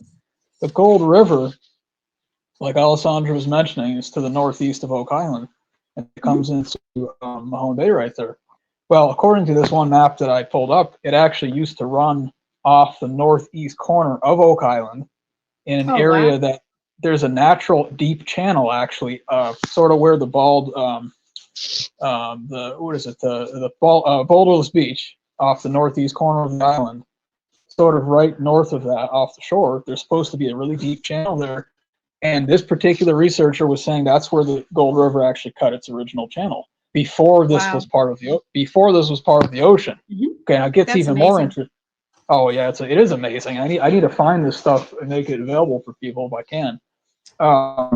But the other thing about this, there's a couple more steps, and when you pull it back even further, now you can see that the main water feature was the Gold River coming into that bay. There may be a couple of other rivers. I think that's the biggest one, if I'm not mistaken.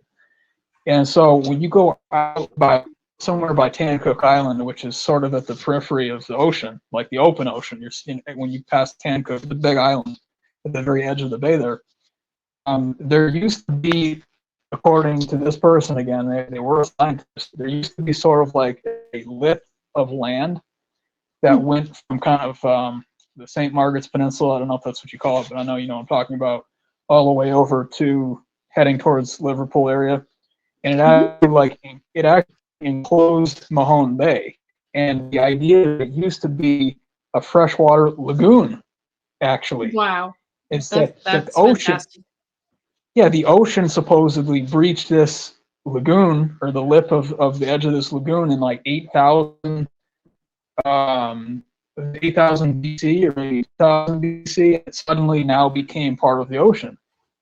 And before that, I mean, I'm thinking there was probably a time when it was maybe not a lagoon. Or here's another idea. I mean, what if?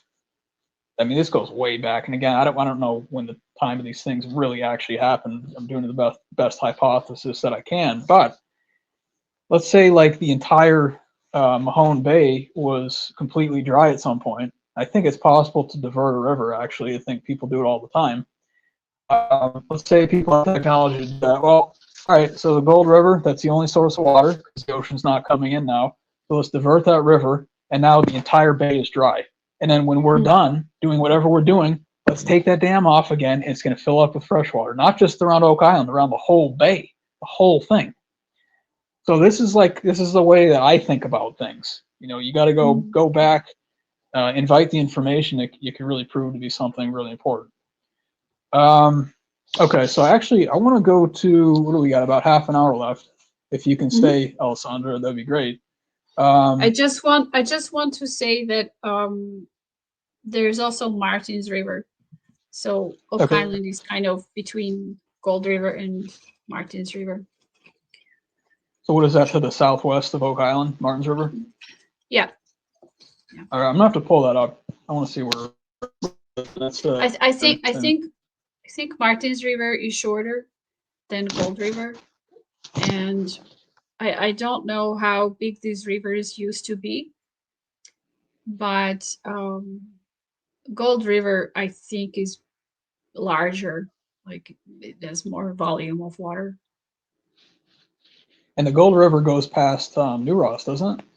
Yes, yeah, it actually starts outside of New Ross. So if you were to enter Mahone Bay and then find the mouth of the Gold River and follow it upstream, you would end up in what's New Ross today. So that's how I think ancient travelers, if Joan Harris was right about her intuition that somebody used to live on her property long before the town was established, then those ancient travelers would have found New Ross because of Gold River. They would have followed it upstream. And by the way, Gold River is named after gold. People still mine gold in Gold River or on the side of Gold River. So you can go gold panning in the summer. You might have okay. to That's buy cool. some kind of permit, but yeah, there are gold claims by the Gold River even today. So that could have been the attraction. That could have been the reason why somebody explored Gold River centuries ago. And as we know, native people of the Mi'kmaq of Nova Scotia, they did not care for gold and they didn't have any use for it. But somebody from Europe would have been in awe that there is gold to be found on the riverbed. And they would have, like their greed would have kicked in and they would have tried to get as much of that gold as possible and maybe set up a winter camp so that they can mine the gold for 2 or 3 years before going home and not tell anybody about it, not report it to whoever sent them to North America, like not report it to their liege lord or king. Well, I'm sure they kept it to themselves. They're even talking about that on the show this season. I'm not going to go into the I've seen the season yet, but about William Phipps and saying that what happened to the rest of the treasure that he recovered from the Concepcion, down in the Dominican Republic. Well, we didn't find anything. How is the king going to know that? We're just going to have some of it over here. Okay. Well, and speaking of Mr. Phipps, he might have been awarded, not officially, maybe it was kind of kept off the official record, but he might have been given a very special medallion as a reward for his services to the crown, by, I think it was Sir Christopher Monk. So Christopher Monk was one of King's men, and he was given this very special medallion when he was inducted into the Order of the Garter. And the medallion is quite large, like the size of a saucer, and it has Saint George on horseback killing a dragon, and a bunch of lettering in French and Latin. And it is said, or some people believe, that Christopher Monk took that medallion that rightfully belonged to him and gave it to William Phips as a reward for harvesting, this treasure from Concepcion. And that medallion was found in New Ross, not very far from my property. I have a picture of it. It's on the cover of a book by James McQuiston. And the title of the book is Oak Island Knights, Knights with K. So I'll hold it up here. You can see that. That's amazing. Do you see the knight on horseback? I can, yeah. Yeah. So that was just in the ground, or what? Yep, it was in the soil, and it was found by two boys, local boys, who were playing with Tonka trucks and digging up dirt and loading it into their trucks. That's a great story, yeah. And they found this medallion, and they kept it, and they didn't tell anybody about it because they were afraid somebody would take it from them. And they still keep it very close. Oh, and they don't even want to show it to the Nova Scotia Museum because they're afraid that it will be confiscated. And the museum sent them a letter assuring them that it would not be confiscated because they found it before the law became very strict. So they would be allowed to keep it because they found it before the year when, what is it called? I think it's called the Heritage Act. And it was sometime in the 1980s or 1990s when it became very, very strict. So now whatever you find, even if it's like stone arrowhead, you have to give it to the museum and to the government. You can't keep anything. But so they still haven't. They have the medallion, but they don't trust anybody. They still don't trust them. No, but they showed it to Rick Lagina and I believe James McQuiston because he was able to research it and put it on his book cover. So he was the one, James McQuiston was the one who identified the medallion, exactly what year it's from, who it was awarded to at the time, and how it might have ended up in Ross. So if you're interested in this, in William Phips, Concepcion, Oak Island, and New Ross, do check out the book Oak Island Knights by James McQuiston. It's on Amazon, and you might also order it from him directly. So he's a very in-depth researcher. I really enjoy. Oh my gosh, he's so detail oriented and so persistent, and he has a lot of courage too. He goes to museums and archives around the world, and he writes letters to some very important people, and he gets them to write back and to cooperate. So yeah, I like James. He did a lot of work, a lot of research for Oak Island for sure. I like how for he goes the Oak about Island team. Oh yeah, I like how he goes about his evidence. He's actually producing some. I find it riveting, and I think that he's got a really good case. And I can't say that about most theorists, but I haven't spent time researching as he has, and I love listening to him. Really good. All right, so we have a little bit of time left. We don't have to go into a lot of detail about it. I just want to mention, because you had mentioned the lead cross, obviously. Yes. That was the same season that I was there. That was 2017 that they found this on the beach at Smith's Cove. The dating came back from basically from the 1300s. and the analysis of where it came from was southern France. And that's Yes. what really kicked off the whole Templar thing, if I'm not mistaken. Yes. Yes, it did. So people started to get really excited about that. And then it turns out that over the years since then, there were at least two other things also made of lead. And the first time I've grouped them together, so it's interesting looking at them together. But we have a lead barter token that was found. And there was also a lead bag seal that was found. And they're all dating from the same time period, roughly the 1300s. So here are items made of the same thing, and I think they're all from the same area, if I'm not mistaken, too. I could be wrong about that, but I find it very interesting. Yeah, absolutely. And the lead cross is one of my most favorite artifacts from Oak Island. You've seen it many times, I'm sure, right? Yes, I've seen it. It's tiny. It's tiny, but I would say very powerful, because nobody really knows what it is. If it was used as an ornament, or like a small crucifix that some kind of a sailor carried around as a religious item. Although Carmen told me that it wasn't worn out, so he did not think that it was carried or used for very long. So if a cord was was running through it and it was around somebody's neck, there's all kinds of tugging and chafing going on as you go about your life.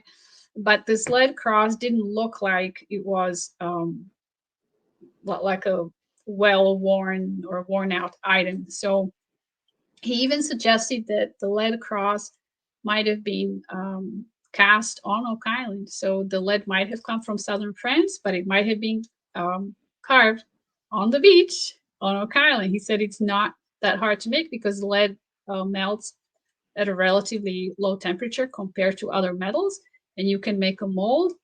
You can even, I think, use sand in the process. So all these materials, you can get it right on the island.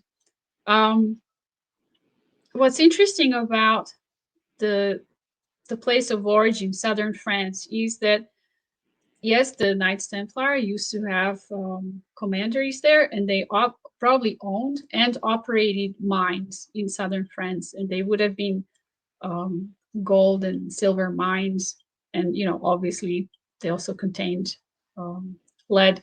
But these mines were older; they predated the Knights Templar. I think that the mines themselves originated in the Roman era, when ancient Rome occupied France. It used to be called Gaul, Gaul, in Roman times. So who knows? Who knows which mine it actually came from? And what's fascinating about the reference to the south of France is that that's where Rennes-le-Château is, this very mysterious town with a very mysterious church. I'm sure a lot of people in your audience know about the mystery of Rennes-le-Château, and it absolutely involves Templars and a great treasure. So yeah, very, very fascinating. And of course, I would love it if French Templars from the south of France sailed to Oak Island and left this lead cross there. But time will show if that's what happened, if that's who that was. There was another artifact that's from the 1300s, and it was a gold-plated brooch. Do you remember that one? Yeah, it didn't have a lot, I believe, on it, but they did find a small amount of gold on the surface, right? Yeah. And when what was interesting? You could see it shining too under the microscope. It was pretty amazing. Yeah, and what was interesting about it was, I think there was like this wire around it, and the way that the wire had been crafted as an ornamental piece, it was the technique that was used to twist the wire the way it was twisted. That was a very old jeweler's technique that was used like in the 1300s or earlier. So definitely an old piece. And It's amazing. who knows who that belonged to, because Templars didn't have jewelry. The most that they could have would have been, just a little cross on the cord, but they were not allowed to have jewelry on them. So How about thanks for bringing that one up. I forgot about that. There's there's so many artifacts that have been found that I remember. If someone brings it up, I definitely remember it. But I'm at this point, after 11 years of it being on TV, I don't really remember which season anymore. Back in the beginning, it was only 5 seasons. Of course, I knew which one it was in. It's gotten so fast, the story and all the things that count. But I love how it's being documented, and it's still yielding every year more and more and more things, and I think it's getting more interesting. It's certainly not going the other way. Yeah. Do you also recall the iron swage? Yeah, I was actually just gonna bring it up. Yeah. Okay. All right. So yeah, tell us what that is too, Alessandra, and then what the dating was. So it's actually one swage that fell apart. So now it's in 2 pieces, but they're 2 halves of the same object. So on camera on the show, they showed them as 2 side by side, and they refer to them as swages, but it's actually one swage. And it's a tool for sharpening of iron, other iron tools. So it's meant for sharpening mining tools or like stone carving tools. And it's very strange that something like that swage would be found on Oak Island, because according to Carmen, I spoke to him about the swage a long time ago. That swage right there, to him, is evidence of some kind of mining activity where you needed to go underground and actually break rocks apart and haul the rubble out. And you would need to sharpen your tools because they would become blunt with use. And he thought that the swage was very old, that it predated the 1600s or even 1500s. So, like, in his eyes, that was a pre-colonial artifact. I want to say that was the first one that I saw, apart from the lead across.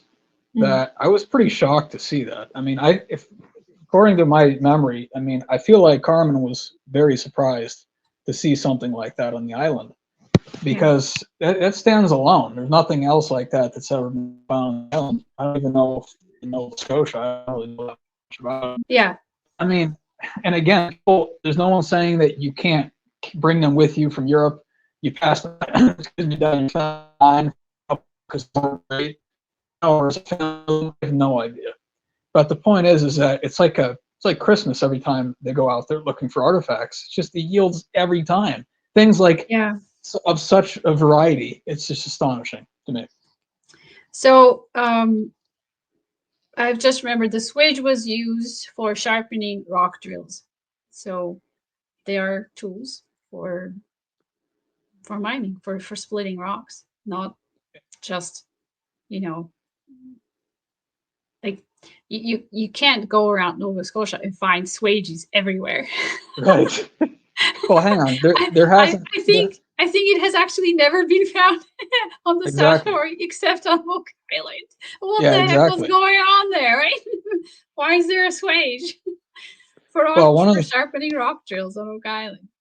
One of the things that have been brought up in one of the new episodes this season, I won't go into a lot of detail. I mean, I don't want to give things away, but was how Oak Island was the only island to be divided into lots at the beginning of the survey time. Why? I mean, I have my feelings why. I have a lot of feelings why. And why was it 32 lots, which is a very important Freemason number? Yeah, it was like a Masonic thing, right? Yeah, in the lodge, remember what I just said about the the money pit being flooded to within 33 feet? 32 and 33 go alongside of each other in the ancient numbering system. And then you had the first lodge in Nova Scotia like 60 miles away, and then the Chester Lodge was one of the other first lodges. But Chester Lodge is even closer than the Halifax Lodge. So I mean, they knew stuff for a long time. And I won't give it away, Alessandra, if you haven't seen the episode yet, but there's Uh, something else very interesting about I just want to very that. quickly insert something about Yeah, the yeah. lodges. There is a Masonic lodge not far from our stone well at Newell's. Hmm. So, Actually, it's right down the street. watch out, It's right down the street. Freemasons everywhere. Well, it's a very interesting story, and that's a whole different show in itself, talking about the history of Freemasonry.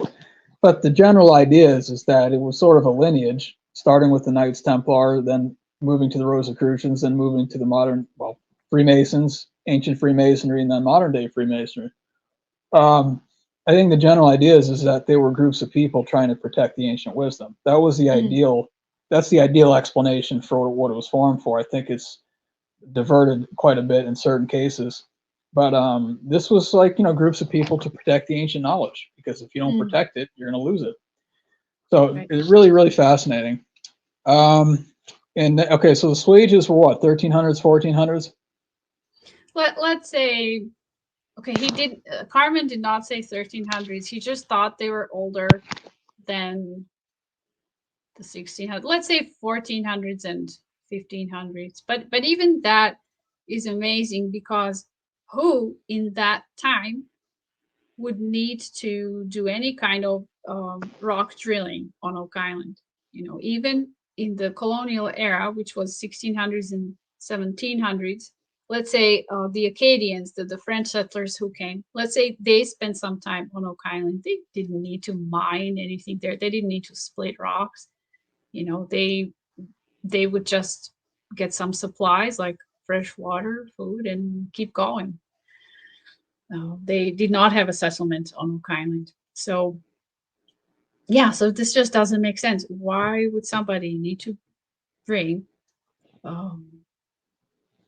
a tool for sharpening rock drills to Oak Island in the 1400s or 1500s? Something was going on, right? Oh, definitely. And actually, if I'm not mistaken, again, I think the Swages were found pretty close to the freshwater pond. Yeah, they were on. So the Swage was found on Lot 21. So if we're talking about mining a pond for silver or whatever, well, there's your one of your tools right there. Right? I don't know what happened to the rest of them, but Great. So we have spoils on the bottom of the ocean. We have possibly an open pit mine, which is now the freshwater pond. We have a well, which might have been, not just a well, drinking well, but maybe a shaft, like a ventilation shaft or a tunnel, an escape tunnel. We have a swage. You got the U-shaped structure, which is what the area in Smith's Cove was called from the 1700s. Huge log beams everywhere, Right. and the stone drains associated in the area. There's one more, Alessandra. I don't know if you had any more. We obviously don't have a lot of time left, but I just wanted to talk really fast about the paved area and the stone roads in the swamp, because that's something that you're not going to like fabricate. You're not going to come in there and say, "Oh, I'm going to fool everyone. Here, let me just take a year to lay down all these stones." No, come on. It's not a surface find. No, that was a lot of work, and Mr. Spooner dated the paved area to the 1200s, so that would align with the age of this well. They're from roughly the same time period. And it's amazing when you see on the show, you see a cross section of this paved area, and you can see very clearly. I mean, they're very, very carefully stacked on top of each other in very solid type fashion. And then the other stone roads in the area, I think they're a little closer to the surface. They're saying from probably 1600s, maybe Portuguese roads. Right. And it's cool because this stuff is buried under, first of all, it's buried under some dirt, maybe a couple feet of dirt. And then on top of that is a swamp. There's like water on top of that. I know, very well hidden, right? Nobody's going to look under the swamp. No, exactly. But there's been some talk about how maybe it used to not be a swamp. There've been tree trunks found in there. Yeah, I can see how back in the 1200s it was not a swamp, or not as big as it is now. I think what they did is that they built a berm on the south side of the swamp, to make sure the ocean was not breaching it, and they used it for whatever purposes. I know there's at least one well in the swamp. There's at least probably at least two of them, and it's a kind of a mixture between freshwater and saltwater. But you just have so much, like you're talking about at the beginning of the show. There's so much occupation that's happened on this one island. Probably other islands too, I bet you, if we took time. But I think there is something very specific and important there on Oak Island. And what that is, I think time's going to tell. And I actually think it's, I mean, with the garden shaft and the excavations they're doing now, I think Rick put it really well, is they want to make sure that stays solid, because now they have a legitimate conduit. They don't have to, you don't have to dig down straight down anymore. Now you can just tunnel out. And he's saying, Rick was saying up to 40 feet in any direction, which is an 80-foot diameter. That's pretty large.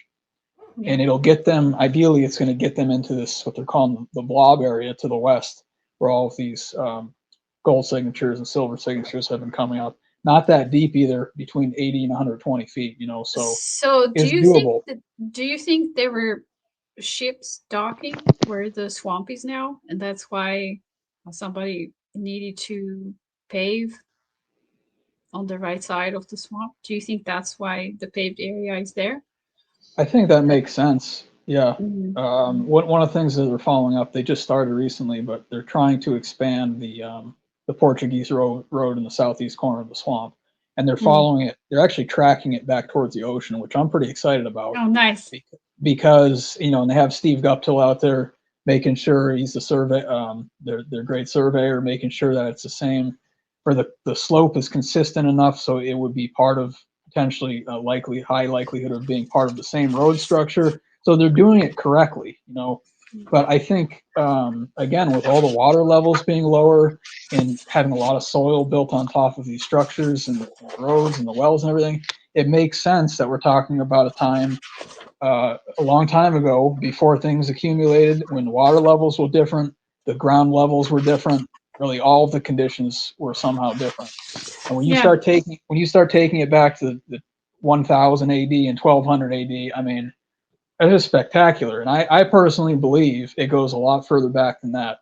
But in terms of finding more evidence for that, I think that's going to come up from something like C1, you're 190 feet below the ground. That's hard to explain, that one. Below bedrock, and this is one of the things when I'm talking about cataclysmic activity that's happened across the world that people don't talk of, or metaphysical shifts and changes. I have no idea. All I know is that, I'll share this really fast. It's probably a good item for me to close on, then I'll let you close up as well, Alessandra. But I asked a lady who's a channeler, and she's channeling, getting sources, information from the source, divine sources, however you want to call it. I asked her how you get stuff that far below the ground. 190 feet, what is it, 100, was it 170 to 190 feet, I believe. It's a 20-foot cavity in C1 in the Money Pit area. Half of it is clear. The bottom half is 10 feet filled with silt, and who knows what else is down there. But I asked her, I'm like, first of all, if you're going to bury stuff, I mean, even 50 feet is extremely deep. Why on earth do you need to go that far down? Why do you have to be excessive about it? And I'll never forget this, and I still always keep in the back of my head what she said was that when that happened and when that deposit was down there and whatever was put down there, she said it wasn't that deep. And I asked her what on earth that means. And what's funny about channeling sessions is that the channeler doesn't know how to interpret necessarily what they're getting. They're just getting it from a source. It's coming through them. So she did, it was the funniest thing. I'm like, how do you know that? She's like, I don't know. She's like, that's just what was given to me. And then I started thinking about, again, cataclysmic events. You're having huge tidal waves, earth changes, maybe continent splitting. I have no idea. I certainly don't believe that the continent split as long ago as scientists say. I think it was much more recent. I don't know exactly when, maybe a couple thousand years ago. But again, I think you're talking about metaphysics, which is going to make it nearly impossible to be able to support these things. But I do think it's important to lay it out there just so people can think about it. Even if you want to daydream about it, no problem. But the things, when I hear people sharing things like this, and I'm seeing you got something buried 190 feet down when you could have just done 100 feet or 50 feet, why under the bedrock? Again, which means either they were mining or this was before some kind of event that piled more earth on top of the old bedrock, and that used to not be bedrock. It used to be maybe there's land below that, you know. And in any case, just something to think about. Did you want to? I just, yes, I want to add one more thing that people probably don't know about. Oak Island is not the only place on the south shore of Nova Scotia that has mysterious tunnels, whether they are artificial, man-made, or naturally occurring, and then perhaps enlarged or adjusted by human hand. So I mentioned a natural park called the Ovens, that's west of Lunenburg. So that's still South Shore, Nova Scotia. And there are these sea caves in the Ovens, and you can enter them from water. They get flooded, so the tide comes in, fills in the sea cave, and then the tide goes out, and you can take a look inside. There are these viewing platforms for tourists. So the sea caves are called ovens because they kind of look like old bread ovens, with that rounded opening. And I think there are 4 or 5 side by side. And my husband thought that they might not always have been natural sea caves, that they started off as mining tunnels, but centuries or even millennia ago, and that somebody came there and was mining, probably gold. And then the ocean took over and, enlarged the tunnels, and now we see them as sea caves. But what's really fascinating is that the local native people, Mi'kmaq, have a legend according to which they used to travel underground between the northern part of Nova Scotia, so that would be the Bay of Fundy, Annapolis Valley, and the South Shore via these caves, or these tunnels. So according to the Mi'kmaq, they used to be able to travel from, either north to south or south north underground through these tunnels or sea caves that we now call the ovens. And their hero god, Glooskap, also used to walk underground through these tunnels.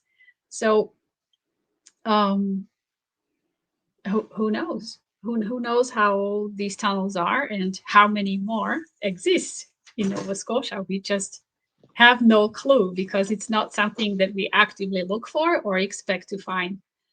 And I think a lot of, I think there are naturally occurring tunnels under Nova Scotia. I think it's quite cavernous, but obviously it wouldn't be safe to just go and explore. But I think we would be surprised if we could see all the things that are under the surface. We would be quite shocked. And I think that some of the stuff is very ancient and predates,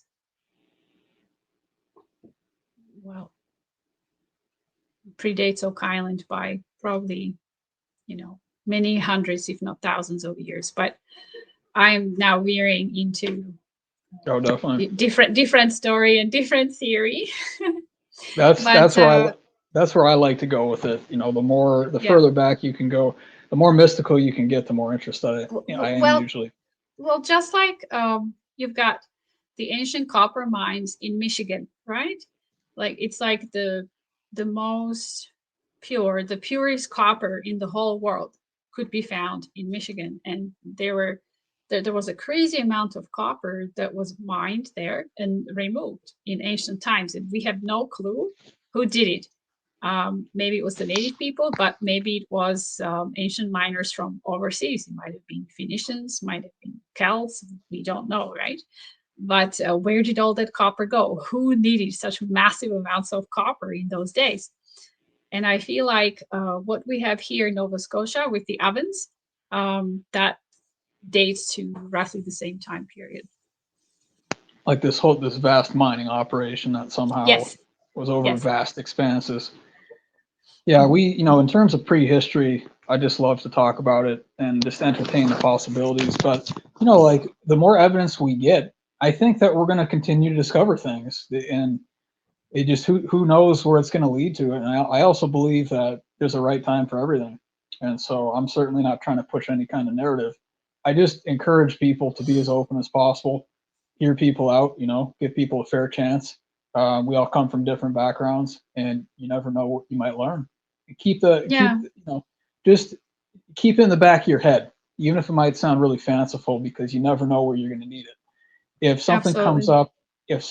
up, in the show that I know I've heard before, maybe I've heard it once before, if you know who to contact to talk about it or where to find more information, now suddenly it becomes relevant again. So I'm really glad that I heard it that first time, even though I didn't Yes. do a lot with it. Now at least I know I've heard it, and now I know where I can, proceed.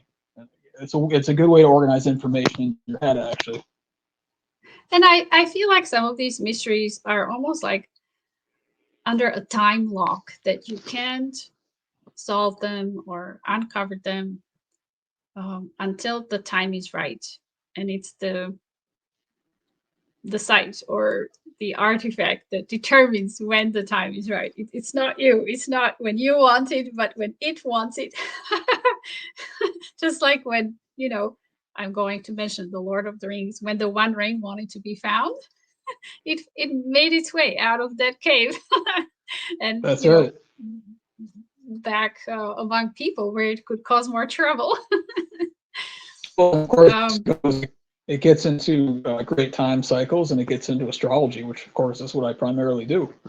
yeah. And if you're willing to look, people willing to look at that, you'd be shocked at what you can come out with. I did one show, Yeah. Alessandra. I don't know if I mentioned it to you a while ago, a couple of years, I think, where I was trying to detail the different 2,160-year-long what are called ages in the Great Year from sort of the Egyptian Babylonian Right. tradition, and I was very satisfied with what I came out with. I'm not saying it's perfect. Probably pretty low. You do. You move through history, and if you go 12 is when the age of Aquarius kind of started officially. I don't know if that's necessarily true. It's somewhere in this bracket right now. Could be a 100, 200-year period though, in terms of when it actually starts. But the thing that's interesting is you can look back at time, and if you bracket off those time periods for yourself, and then look across the world at what the different cultures, who their gods were, what they were worshiping, what kind of iconography and sculptures and idols and stuff they were building, well, you see that the age of fish. That's, Jesus was born at the beginning of Pisces. That's why he's associated with the fish, among other reasons. You go back the next age, you've got the age of the ram. Well, you see all ram iconography across the world. You go back another one, you got the age of Taurus. That's where you get the bull worship from. You go back another one, you get Gemini, which is where you see twin statues everywhere. That's Gemini. And you just keep going back. Then you got the next one, guess what the next one is? Cancer. That's the mother culture. And that's when you see, and even with the historians talking about when you're seeing these, what is it, the Venus de Milo statue of the women, from Europe, some of the oldest mother goddesses that you see. Well, that fits in that time bracket. If you take it back, 2,000 years by 2,000 years. So I think we can figure out a lot more than we think. But if you're not open to it, then you're missing a big opportunity. And, Yeah. so that's always one of my messages. Oh, I agree. And I want to add one more thing. I want to drop a name. There's an author, Michael Tellinger. I don't know if you have read any of his books or watched any of his videos on YouTube. He's from, I believe, South Africa, either South Africa or Zimbabwe. And this is Adam's calendar, right? yes, Adam's calendar and the ancient gold mines in South Africa and Zimbabwe. So he actually talked to miners or people who were operating gold mines in South Africa in modern day, and they told him that they would sometimes find an ancient tunnel. So they would open a tunnel and knock down a wall of stone, and there would be this evidence of a very old ancient tunnel, and there were even human remains and artifacts there. And the miners were told to cover it up, to not report it to the authorities, because the authorities would shut down the mining operation, right, and start investigating. You know, archaeologists would come and the site would be off limits. So that doesn't bode well for business, right? When you find an artifact that you have to report. So it's, Yeah, right. you know, right. So they chose to ignore it, or, you know, not investigate. But according to Michael Tallinger, gold mining is very, very old. It's almost as old as mankind itself. And he wondered who needed to mine gold 100,000 years ago or 200,000 years ago. To him, that pushes human history so much farther back into the past. And it casts mankind in a different light. Maybe we weren't, you know, as primitive as we are led to believe. He was talking about the Anunnaki mining gold in Zimbabwe, I think, if I'm not mistaken. I don't remember that, but whoever was mining gold, I think it was human beings who were doing the work, who were actually doing the mining. Why they needed gold, nobody knows. But mining is such difficult work. It's a very difficult and dangerous process. You have to know what you're doing. A lot of like in my homeland in Slovakia, we used to have medieval gold mines in one part of Slovakia, and men died there all the time because of, you know, flooded shafts or not enough ventilation or just exhaustion. It was a very dangerous, slow going and dirty job. So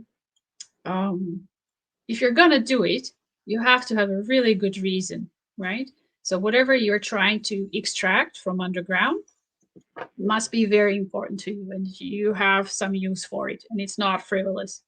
So if it was gold, why do you need gold? If it's copper, why do you need copper? Now, in Slovakia, the gold was used for coinage and for things like, you know, jewelry, crowns, royal crown, and stuff like that. The copper in Michigan, I have no idea what that was used for. Probably, if I had to get tools and weapons, but that would have been in the Bronze Age, right? I don't think that copper was all that valuable later on. I think it was the most valuable in the Bronze Age. But A lot of their yeah. artwork too. I've seen some of the Adena artwork and from Ohio and everything all through there, and it's really beautiful. You know, ornate copper pieces and all kinds of the stuff. Yeah, I think a lot of it has to do with whatever local element you have to work with. And but I will say one thing about gold, because for me it's a fairly simple explanation for the gold one. People bring it up a lot, and you know, I have a pretty simple answer. You don't have to take it if you don't want it, but according to the ancient teachings, gold is the metal of the sun, and each of the planets has a metal associated with them. Copper is Venus. Okay. And so, you know, we know copper is very antibacterial. You could make a reference to say that's a sort of a loving mode of operation, providing something for you to keep you safe and feeling happy. You know, keeping bacteria away. Isn't copper also a little bit toxic? I think, yeah, probably too much of it. I'm sure, yeah, probably with in fact, just about anything. If you have too much of it, it's going to be toxic for the body. Yeah. Lead is definitely toxic. Lead is definitely yeah. toxic, and mercury. Right. But I think that's another interesting side or aspect of the story. If something was mined on Oak Island, it might have caused some toxicity in the environment, because as long as these metals are, you know, in the ground and part of their natural environment, they're balanced by other metals or other minerals around them, right? So they're not so bad. But once you start extracting them and purifying them, that purification process can be very, very, very toxic. So you need, ventilation, fresh air. You can't be exposed Wow. to the fumes too long, or you're gonna get sick and die.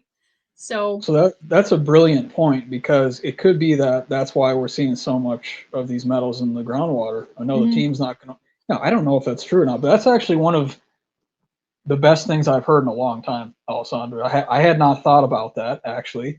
Is that I've thought about the mining, but not the fact that if you mine stuff enough, you're exposing more of the groundwater system to whatever the veins that you open from the rock and the Yes. metals, and now it's going to start leaching out at higher volumes. And Yeah. most groundwater supply is connected in an interwoven web around under the ground. Really, that's kind of Yes. how it works. There's rivers and streams Yes. under the surface. So hey, it could be not. I mean, I fully believe there is several treasures there actually, but it may be that what they're finding across the money pit is could be more of the mining stuff rather than the. I mean, I think I'll say I'll say this really. Excuse me. I'll say this really fast. Is that in C1, and I always go back to this because it's the first time I saw something on TV that I felt kind of weird about, and I found a little bit shocking. Is when they put the camera down there. There was very clearly to my eyes a man-made object. It looked shiny. You could say it was brass, maybe, or bronze, or gold. One of those three, I would say. Someone's asking me, and it looked like a cane. It was very. It looked like, honestly, I'm not trying to make a joke. This would remind me of like the end of a trombone. It's got that bent metal, and it's like bent in an arc like that. That's kind of what it looked like, or like a cane. And then when they put the rest of the camera down and they were looking at the walls at the bottom of the cavity, you're seeing. I mean, I saw at least one black hook. It looked like a No. metal hook covered in tar, pushed up Nice. against. Yeah, pushed up against the wall of C1. Other pieces of look like tar that were kind of littered on the ground. And then they found that mesh. You remember that, like under 10 feet into the cavity, they found like a netting, and they had no idea what that was, if it was metal or if it was more tar covering something. I have no idea, but that's one of the strangest things to me is that, and I know, I agree, everything in its time. I think things happen at the right time for a reason, and I draw a lot of that to astrology as well. But to have a conduit into C1, and I know they've tried many times, probably at least 3 times, to get some answers from that cavity. But for me, it's that I mean, if you're going to say that we've seen human activity underground, that's where we've seen it. And I don't know if people forget this, but it was, to me, shocking, quite frankly. It was really shocking to see 3 or 4 different examples.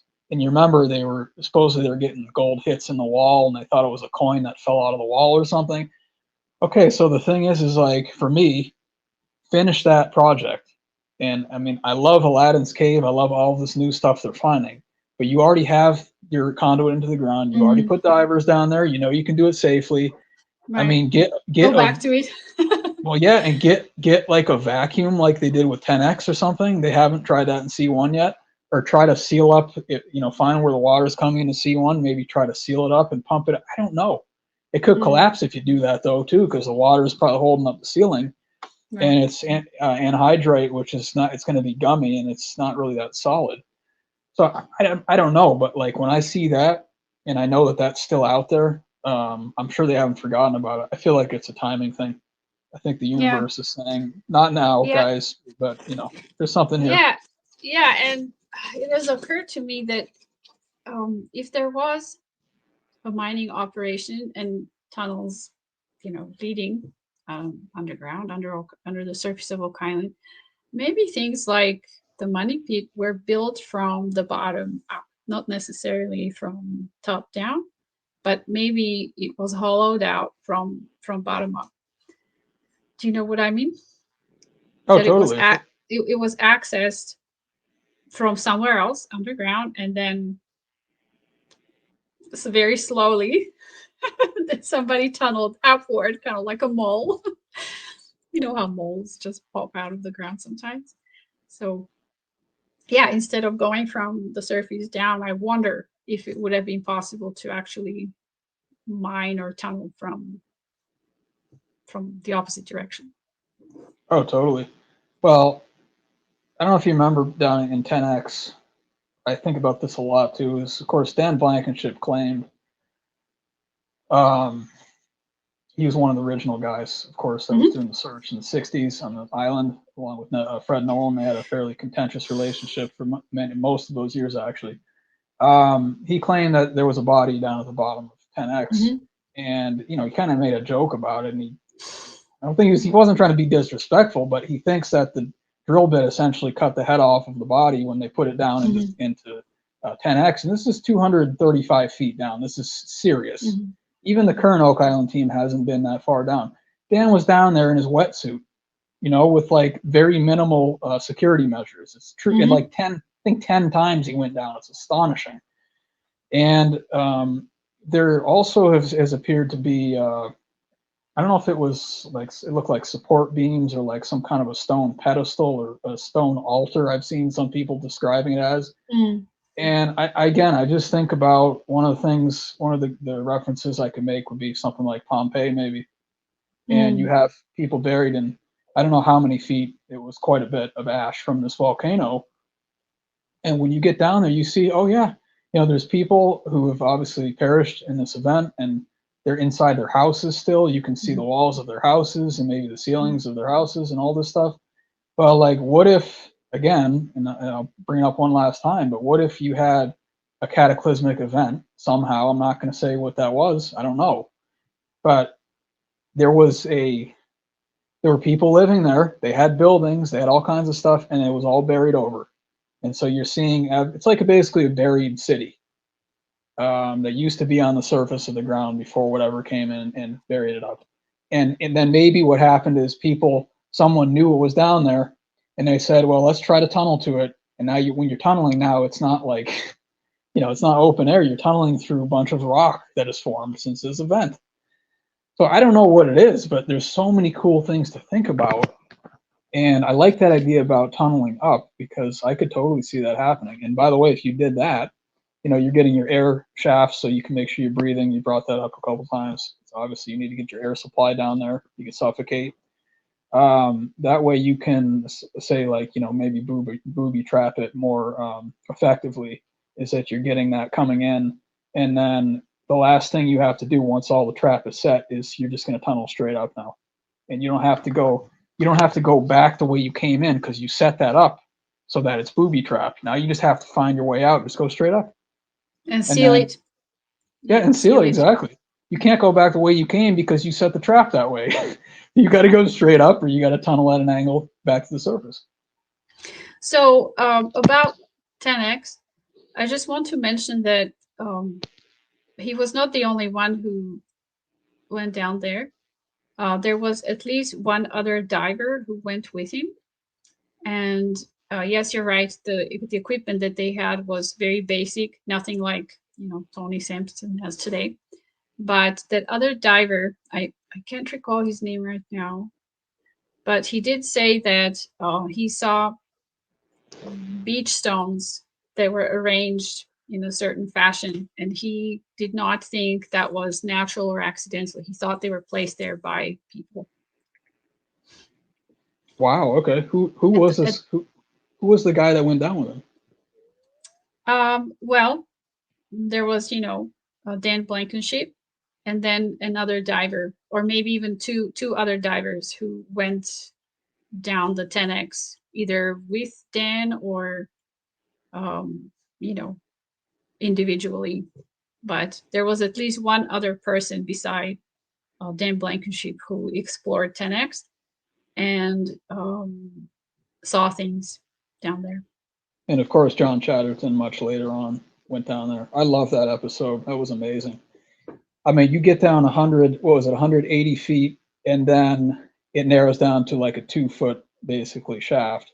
And there's a bunch of stuff that's lodged in there, drill bits and stuff. And he's like got his cord tangled in there, and everyone's freaking out at the surface. And he's like, "Oh, it's okay, guys. Just give me a minute." This is a guy that dove the Titanic, guys. So he's obviously among the best divers in the world.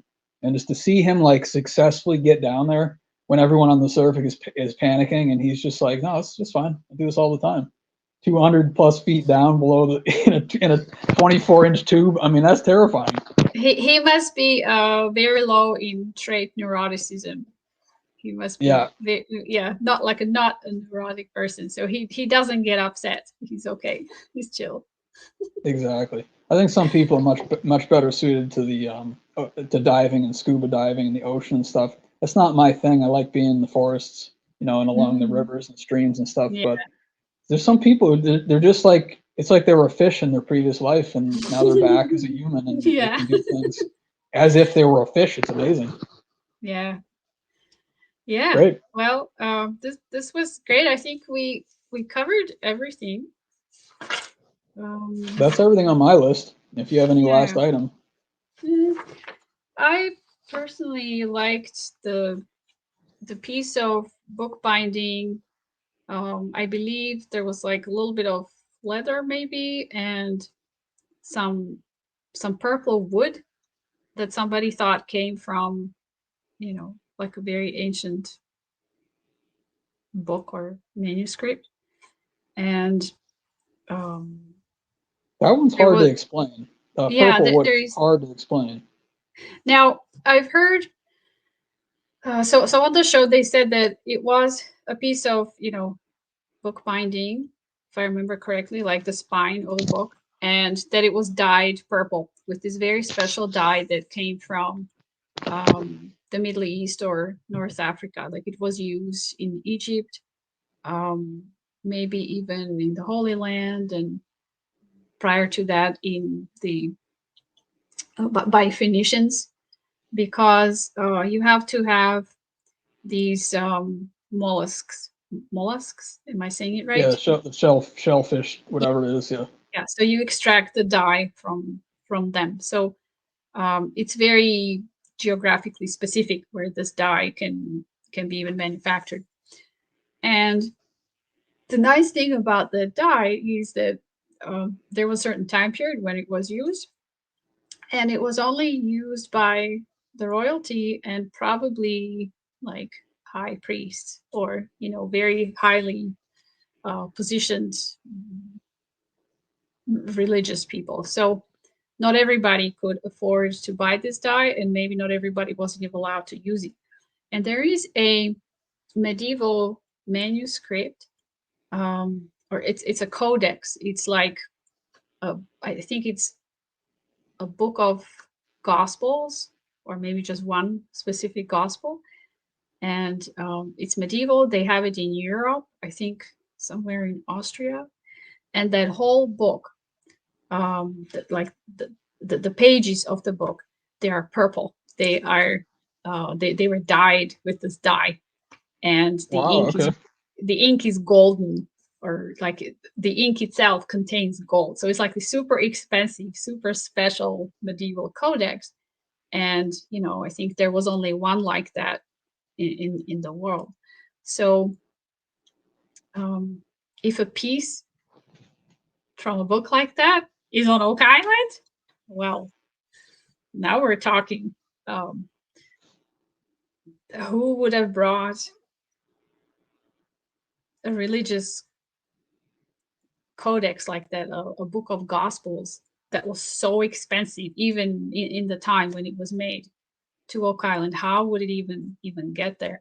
Now, it's possible the purple wood was not from a book, not from a very special codex, but it was just from a tree that has purple wood. And I think there is a tree like that that grows in Nova Scotia, and I can't remember what tree that is. I don't know if it's cedar or something like that. Let's see if I can look it up. Okay. But there is a tree, and if you cut its wood, the inside is purple, or starts to become purple, starts to turn purple. Okay, so that could also be from a local source potentially. It sounds like. Yeah. Very interesting. Yeah. Well, were you looking for that, Alessandra, or you just want to? Okay. Yes, I'm looking for. While you're looking for that, I have to share one thing with everyone. it was in one of the most recent episodes of Oak Island. I just find this fantastic. I don't really think it's going to spoil much, but I want to frame it in a certain way so that it might make more sense. And they did a decent job. But Scott Clark came back, and he was doing another presentation. He's a Freemason, and he was doing a presentation about the first map that was made of Mahone Bay. And of course, Oak Island was on there. It was called Smith's Island at the time. It actually has had many names. Gloucester Isle was one of them, which did not look like Oak Island. The shorelines were jagged.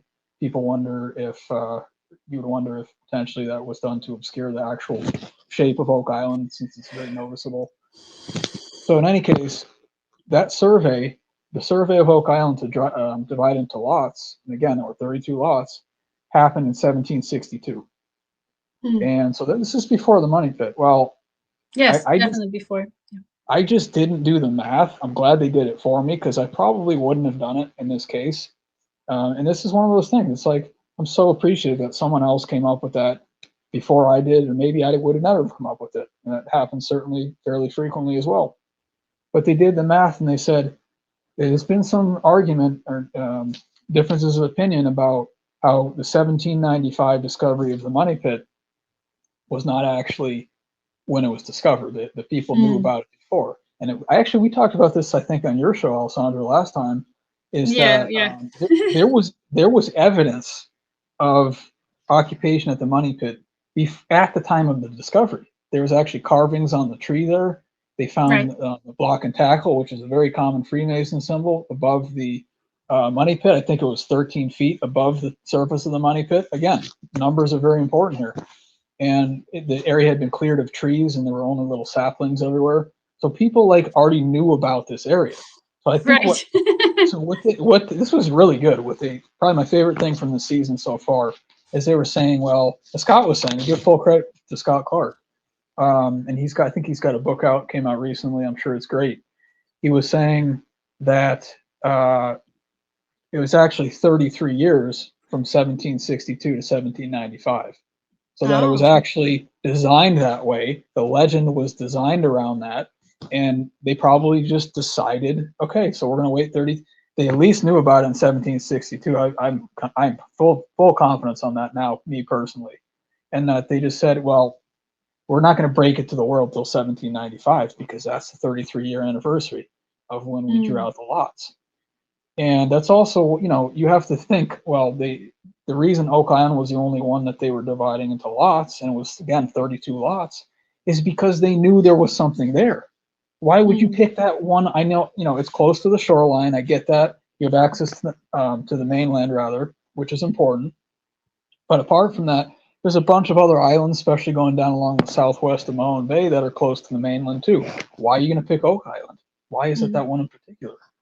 I think there's probably treasures on every single one of those islands, if people want to know what I think.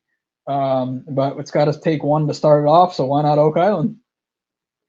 But I think it's actually special. I really do. I think it's probably the flagship island in the bay, and part of the reason I think that is because of what Jake Roberts found in the cipher, matched up with some of the things I had found. I haven't even shared all of that with him yet, but it was just amazing. He found in cipher the same exact thing that I found without any cipher at all, and I'm talking I'm talking you could drop this pen and you could hit the spot that he indicated, same exact spot that I indicated. I mean, I'm talking exactly, probably like a foot diameter, hit the same spot that I did. He found it in cipher. And so when you have two things supporting each other like that, I actually said, hey guys, if you don't want to go with how I'm explaining it, that's fine. Just do what Jake is saying, please. Dig that spot. And it's in cipher, and there's many explanations why that's valid. So I just love the work people are doing. A lot of smart people, Yeah. Well, and that's great that the two of you identified the same spot. Yeah, it's wonderful. I have probably 7 or 8 spots, but that was within my top 4 for sure. So this purple wood is called purple heart or amaranth. And it grows in Mexico and all the way to southern Brazil. So it's actually Oh, not okay. native to Nova Scotia. Although, like, I had mentioned before, you have pirates coming all the way up and down the Atlantic coast. It could easily, and even, I mean, the Spanish, of course, they were down in the Americas, Central America, Yeah. South America, excuse me. They were bringing stuff up all the time, I'm sure, on the way Well, back and home. if I may circle back to the very first thing you mentioned at the beginning of our discussion of the coconut fiber. Coconut fiber, like coconuts now, coconut trees grow in quite a few places around the world. And yes, you can find them, in Bermuda, Caribbean. But coconut would not have been so readily available in the 1200s or 1300s. And I believe that this coconut fiber that they found on Oak Island dates to like 1260 through 1400. I don't think coconut trees were growing in the Caribbean at the time. They were brought there by, I think, sailors or merchants during the colonial era. So I believe it was called West Indies. Wasn't the Caribbean referred to as the West Indies, Dave? Yeah. Mm-hmm. Okay. So there was a lot of trade, right? And yes, piracy and stuff like that. But the coconut trees that grow in the Caribbean today came from, I believe, India or North Africa or Middle East. They came from the East. But there's another species of coconut that's from the Pacific. And that one arrived to, I think, South America and Central America from the West, from the Pacific. Because we know there was migration, trade, and exploration on the Pacific side, right?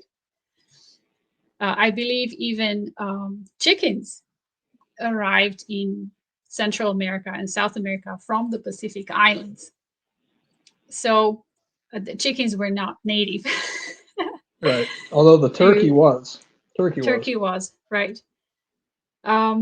So it would be wonderful if the team on Oak Island was able to identify the species of coconut that these fibers came from. Was it the eastern species or the western? Did it come from, let's say, is it originally like from India or Middle East or Africa, or is it actually from the Pacific side of the world? Because then we could determine how it migrated, how it even came to be on Oak Island, who actually brought it. Was it brought by somebody from Central America, or was it brought by somebody from the East? Oh, totally. That's a very good point. And I hope people have brought that up to them. I'm sure they've, I mean, there's so much stuff I that think they want to, pursue I, themselves. But I think as of today, they don't know what species it is. They don't know if okay. it came, if it's the Eastern variety or the Western variety, the Indian or the Pacific. They used to use coconut fiber as sort of like roughage, like Mhm. like packing peanuts, the Yeah, modern day. like we have styrofoam peanuts today, Yeah, the styrofoam ones, right? right? Although Yeah. it's cool because I remember when they came out with the biodegradable peanuts, I was very happy about that. And some of my first experiments as a kid was just watching those dissolve in water. Did you try to eat them? I know No, somebody who ate packing peanuts. the biodegradable ones or the styrofoam Yeah, ones? yeah, the biodegradable. Okay.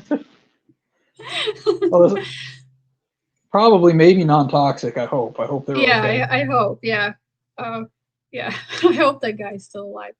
That's Um, funny. so this coconut fiber on Okan, so it's from roughly 1260 to 400 to 1400. And even if it had been brought not from Bermuda, even if it had been brought from, I don't know, North Africa or Middle East, that would have been the time of the Crusades. And there was a lot of traffic between Europe, continental Europe, and the Holy Land in North Africa in those days, ships going back and forth, warships, but also merchant ships. and they would have used the coconut fiber as refuge, especially on the merchant ships. So it could have been brought to Oak Island by somebody from, from the crusading era. And I want to say that coconut fiber, if you're going to harvest it, you're going to have a fresh crop every year. You're not going to show up. Let's say you are a colonialist from 1600s. You're not going to show up on some island and say to the local people, "Hey, good man, can I please have some coconut fibers for packing my shipping crates?" And they're like, "Sure, yeah, over there we have a well-seasoned pile of coconut fibers from the 1200s. Help yourself." No, they're going to give him the fresh stuff, right? Or something from last year, but they're not going to give that guy medieval coconut fiber, right? How would they even find it? How would they even get it? So I feel like this medieval coconut fiber was the fresh crop used by whoever needed it, and that it was brought to Oak Island in that time. I don't think that somebody in the 1600s or 1700s, be it a merchant or pirate or some settler from France, I don't think that they would be laying their hands on medieval fiber. That would have been gone, long gone. So Well, it goes back to what we were saying earlier too, is that when you have limited resources and you don't have new fiber, maybe you don't have right. you're in the North Atlantic, for goodness sake. So maybe you have to reuse what you had. So maybe they were careful about it, as opposed to just being like, yeah, we'll just throw this out. It'll decompose. If they were in a tropical part of the world, well, when you don't have, you save everything. Like old farms, you don't throw stuff away. You might need it for a spare part, repurpose it. Yeah. Yeah. And there was quite a bit of that coconut fiber. So yes, it was found in Smith's Cove. It can still be found in Smith's Cove if you just do some digging with a shovel. But it was also found in heaps in the money pit, up on the hill. So some people say that they explain the presence of this coconut fiber in Smith's Cove by storms, that some hurricane, some tropical storm that came from the Caribbean brought this coconut fiber from, let's say, Bermuda, and deposited it in Smith's Cove, Nova Scotia, that it occurred naturally through storms. But while I would be able to, or willing to accept that explanation for Smith's Cove, because it's, on the shore, I'm not so open to that idea when it comes to coconut fiber in the money pit, because that was underground, right? That was in a dry environment. So I really believe it was brought there. I don't think it just came from a storm. Yeah, I would agree.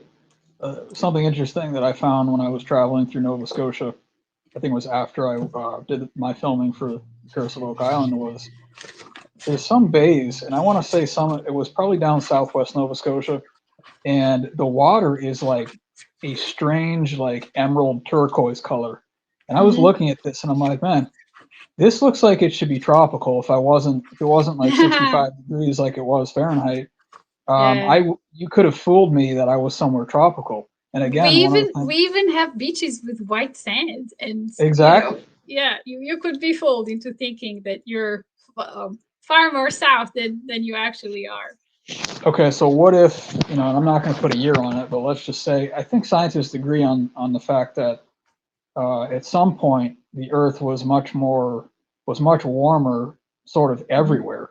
Is that it was like a large it was all tropical basically at some point, and then that changed when the ice caps developed or whatever. But even growing up in Connecticut, and when I was really young, and I'd be walking through the woods, I thought it was weird. And there's at least two different plants like this. One of them is, of course, the fern, and I know you guys have that there too. You see it on the show all the time. The beautiful fern plants that grow low to the ground. I think that's a relic of a tropical planet that was much, much larger in scope. It came much further north and south. But that's not the only one. There's also in you mentioned Massachusetts. There's certain species. I think it was sumac. That again, I'm walking through the forest, and I'm like, that doesn't look like it should be here. It doesn't look like it belongs in a cold environment. And I was thinking, what popped in my head over and over was that it's somehow like a vestige of a much warmer climate that extended much further north.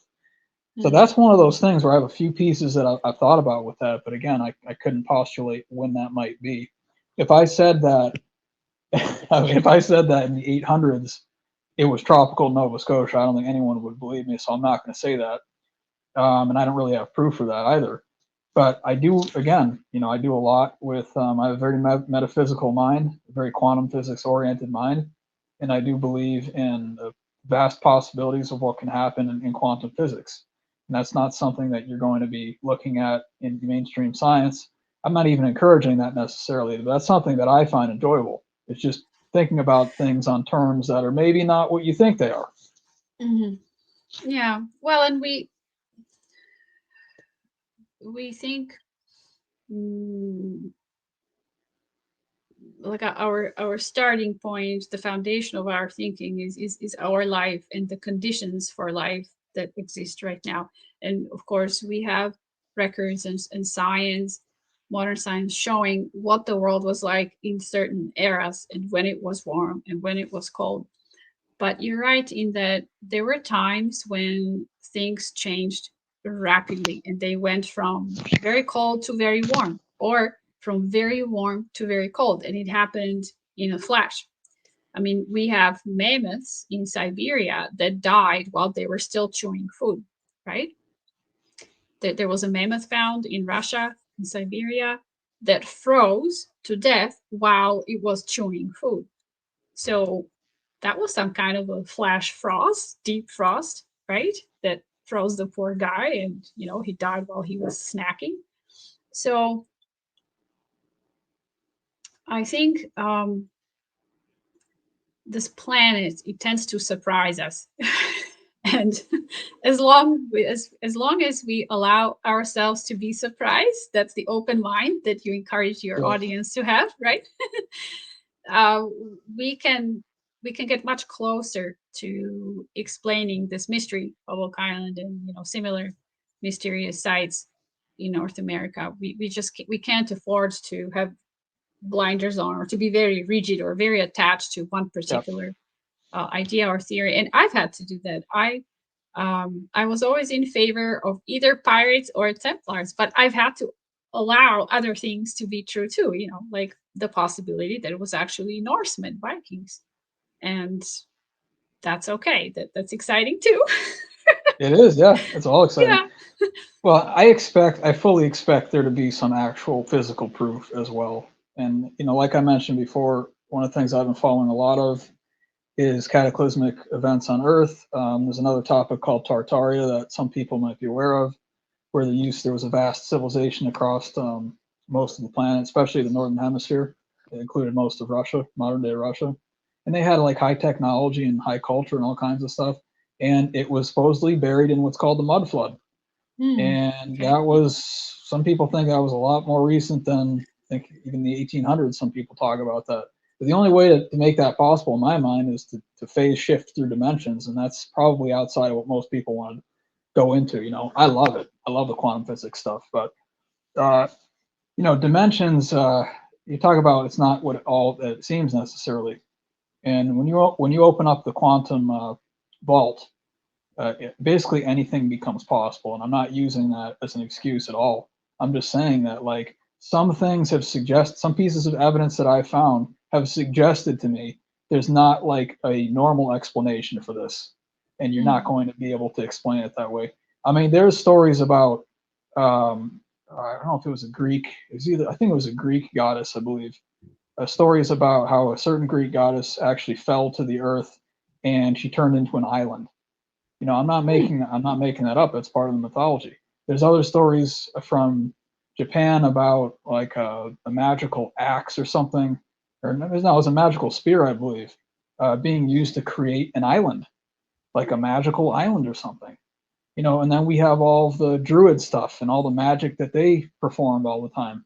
we really don't know what we're dealing with. And so, especially when you go into areas that are spiritually charged, I think of Wayne Murphy's site in Wisconsin. You'd mentioned the Mohican story, of course, before. Yes. There's something weird going. He told me about the corn hair legend. It was Wayne. Oh, he's the one. Yeah, Wayne Murphy told me that. I love Wayne. I love Wayne.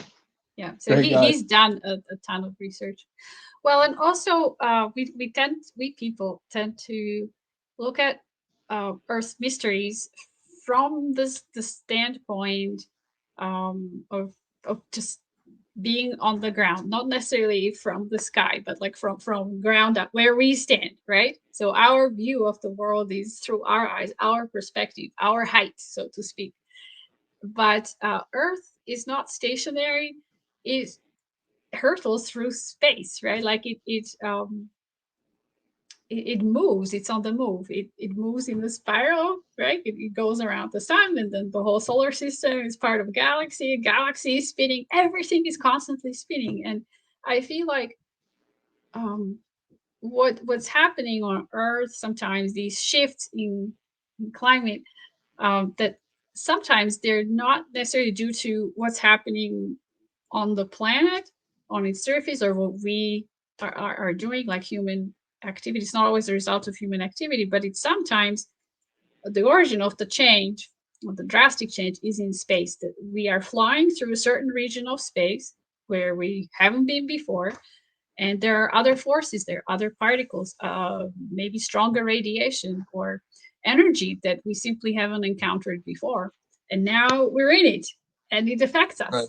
And it affects us now, right now. It's not gradual, it's sudden, because we flew into, I don't know, a cloud of energy that we had no inkling about. So Well, you've seen some of those maps about how far the pole has shifted in the past 150 years. right. That's unbelievable, really, to see that map. And I think even the past few years, it's been like 60 miles a year or something like that. You know, what do you think that's going to do to the rest of the Earth grid and the magnetic Right. grid? Right. That by itself is, if people don't want to get any weirder than that, that's a good enough explanation for me right there. I mean, even if you take a small scale science experiment and you change the magnetic center of a field, you know, then everything in the field is going to shift because now the angle's different, the magnetism is interacting with it. Absolutely. Yes. You know, it's unbelievable. Yeah. So if you change something that underpins this reality or the life on this planet, everything else shifts with it. And Right. if you are there to witness it, to observe it, or to measure it, great. But our ancestors did not possess, the scientific instruments or ways to measure things like we do today. They had their own methods and their own instruments. But I think now we can notice these things, these changes, much faster and with greater accuracy, and explain them better than our ancestors did. So, is there anything else we should say? I think we have like 2 minutes left of the third hour. I know, it's been amazing. This always happens. I honestly, I enjoy my conversations with you more than almost anyone else when we do shows, because thank you, of, Dave. you're welcome. It's because of just it's a perspective, it's the excitement level, because I get just as excited as you about information. I really do. But some of the only stuff that can excite me is when I find new information.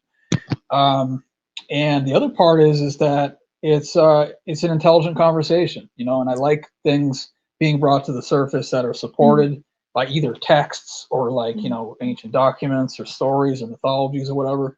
And you always have something to add that's intelligent. It's not, conversation doesn't just stop. I bring up a topic, you have something to say on it, so it's exciting to be in the conversation. I enjoyed it too. And I also always learn something new from you that I didn't consider before, or that I didn't know about before. So I always leave my conversation with you feeling enriched, and like I have learned something new, and now I'm going to think about that and research it further. So oh, definitely. Yeah, you're welcome. You're very welcome. Did you want to show your books on screen if you have them handy? I don't know if you have them nearby. I have not- one. I have one. We have.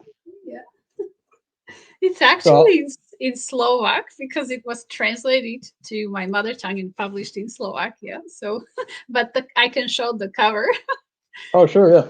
Yeah, so it looks like this, and it's Adventures of Nikki. All right, so you've got 3 different books, right, out right now? Yes, yeah, yes, I have 3. I have so it's a series. The first one is called Nikki and the Lost Templar. It takes place in Nova Scotia and has to do with the treasure of the Knights Templar, of course. The second one is called Nikki and the Lost Star, and the third one is Nikki and the Lost Sword. And I plan to write a 4th one.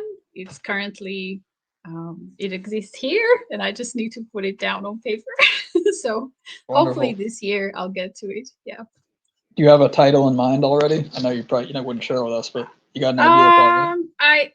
I have 2 titles that I'm deciding between, but I will definitely be revisiting the Knights Templar and describing through the story what I think their treasure was, what they actually guarded, what they protected, and what they died for. So It may be, in my opinion, and it will not be a pile of gold coins. Right. It will be a different I think treasure of a different kind, different value. I think it's something supernatural personally. I think it's texts, but I also think it's something that no one would believe if they saw it, meaning that some kind of ancient technology or something, whether it's the Ark of the Covenant or a Grail, or it could be any of these things. I don't know, but I do believe fully that at the right time, in my terminology, I think the universe will allow it to be found. Yes. Like you said with the ring, it's going to happen if it's supposed to happen. So I'm not worried. Yeah. And I'm excited to see it develop. Yeah. Well, and for us human beings, as individuals, we are oftentimes ready and open, like ready to accept and open to some radical revelations or discoveries about ourselves or this place, this reality.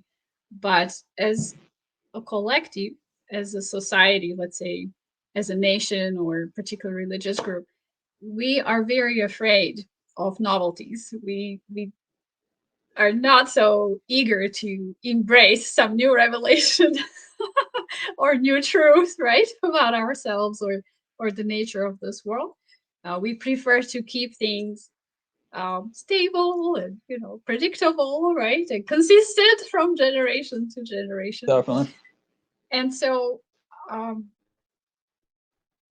from that point of view, the kind of treasure that would have been very valuable, but at the same time very dangerous to have and to share with others, would have been something, like you said, an artifact, ancient technology, or a book, a text that tells a story or states facts, that would have upset or overturned the dogma of the time, the Exactly. worldview or the prevalent belief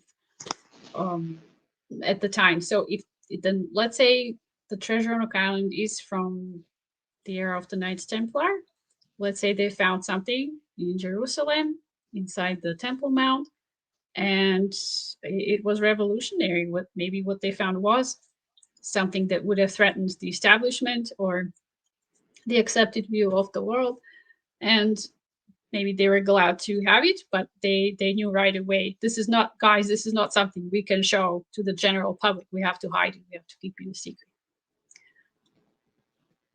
Yeah. Absolutely. Yeah, I agree 100%. You got to be careful about the time period you live in.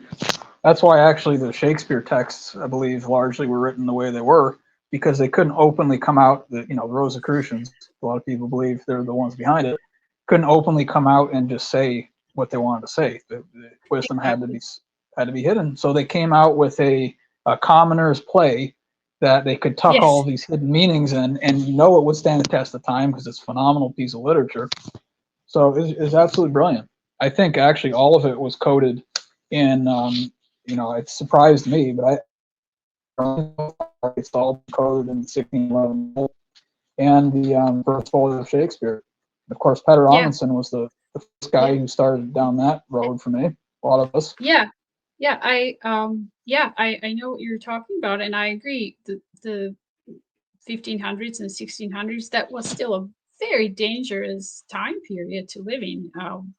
Like Shakespeare lived in the Elizabethan era during the reign of Queen Elizabeth I, and even though I think she was a very cool queen, for that time, I think she had a massive ego, and was very prickly and very sensitive about what was being said about her. So Shakespeare couldn't just put something in the play and let the general public see the play. He had to be very careful how he worded things, or Exactly. he would have been punished. So, and that was political stuff, let alone spiritual or religious stuff. He could not express that openly. He had to, whoever he really was, because some people say Shakespeare wasn't really Shakespeare, that it was, Sir Francis Bacon, or actually a collective of writers producing these plays under the name William Shakespeare. So you're right, they could not express themselves openly. They could not share the precious knowledge that they knew and possessed and protected. They could not just lay it out in front of everybody, because it would not have been appreciated. They would have been attacked, suppressed, punished, maybe paid for it with their lives, and the knowledge would die with them. So it was better to code it into the plays, and the right people knew that the code was there, and what it meant, and it was preserved. I mean, those plays survive till today, and we are free to decipher the code that somebody laid there hundreds of years ago. How marvelous this is. I love this kind of stuff. I know, it's great. It's very exciting, and I feel honored that we're the people here to kind of hopefully see that through, at least to really start to open it. And and appreciate it, right? Because it boggles our minds today in the 21st century. So it gets even stranger too, because Francis Bacon also sounds like a fake name to me.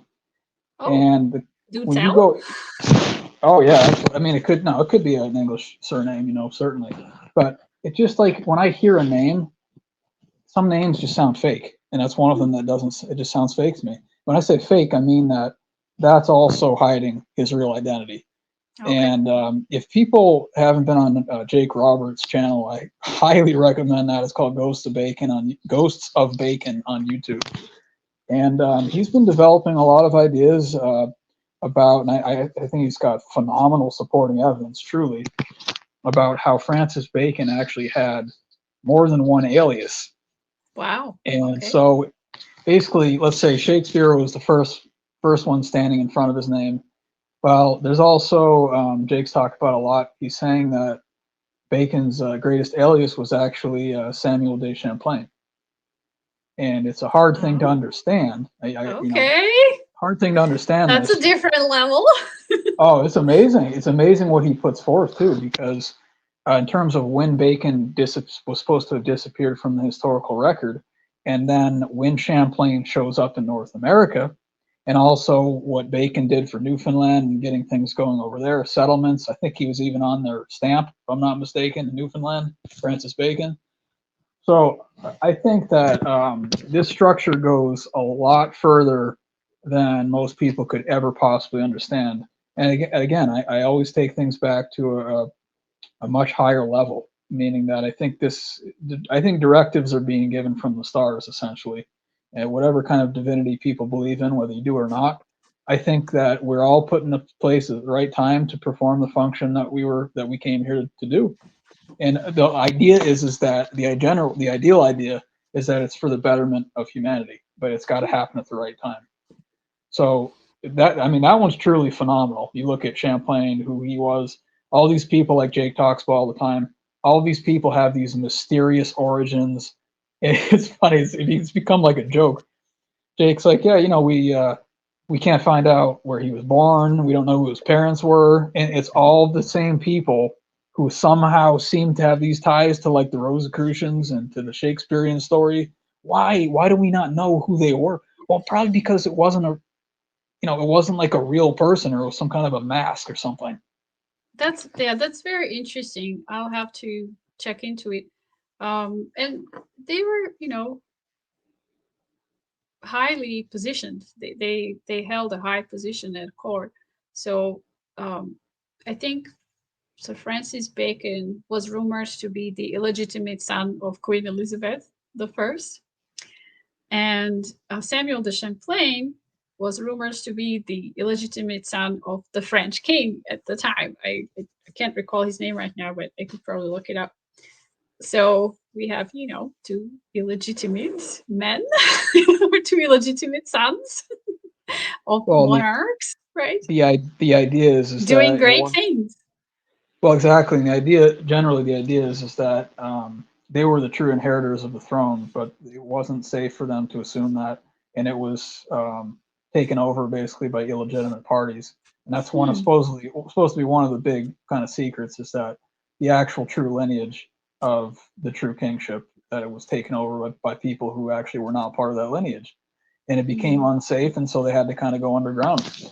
But whatever it is, I personally, I think it goes back to Jesus's bloodline, which is of course an incredibly controversial topic. But you talk about the Da Vinci Code. People saw that sort of for the first time in that movie, and there's a lot of people talking about as well. She's talking about the bloodline. Alessandra? Yeah, I can hear you. Froze for a minute. Okay. Yeah, I thought Gretchen Cornwell was talking about the bloodline of Jesus and how that figures into things. I hope I'm right about that. But the point is that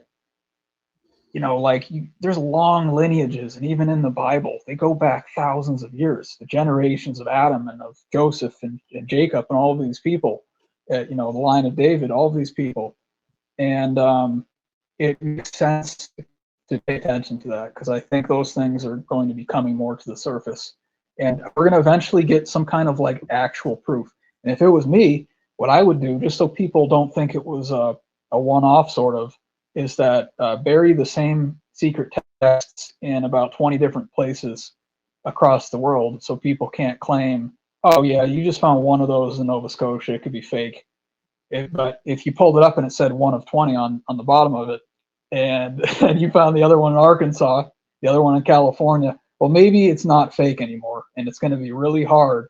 These people are absolute geniuses, and I know they would have engineered it correctly to make sure that you can't mischaracterize what is being discovered. I know they came up with a way to do that. These were the most intelligent people in history, among the most intelligent, and I think Francis Bacon in particular was one of the most intelligent people to have lived, in my opinion, whoever he actually was. Yeah. Great.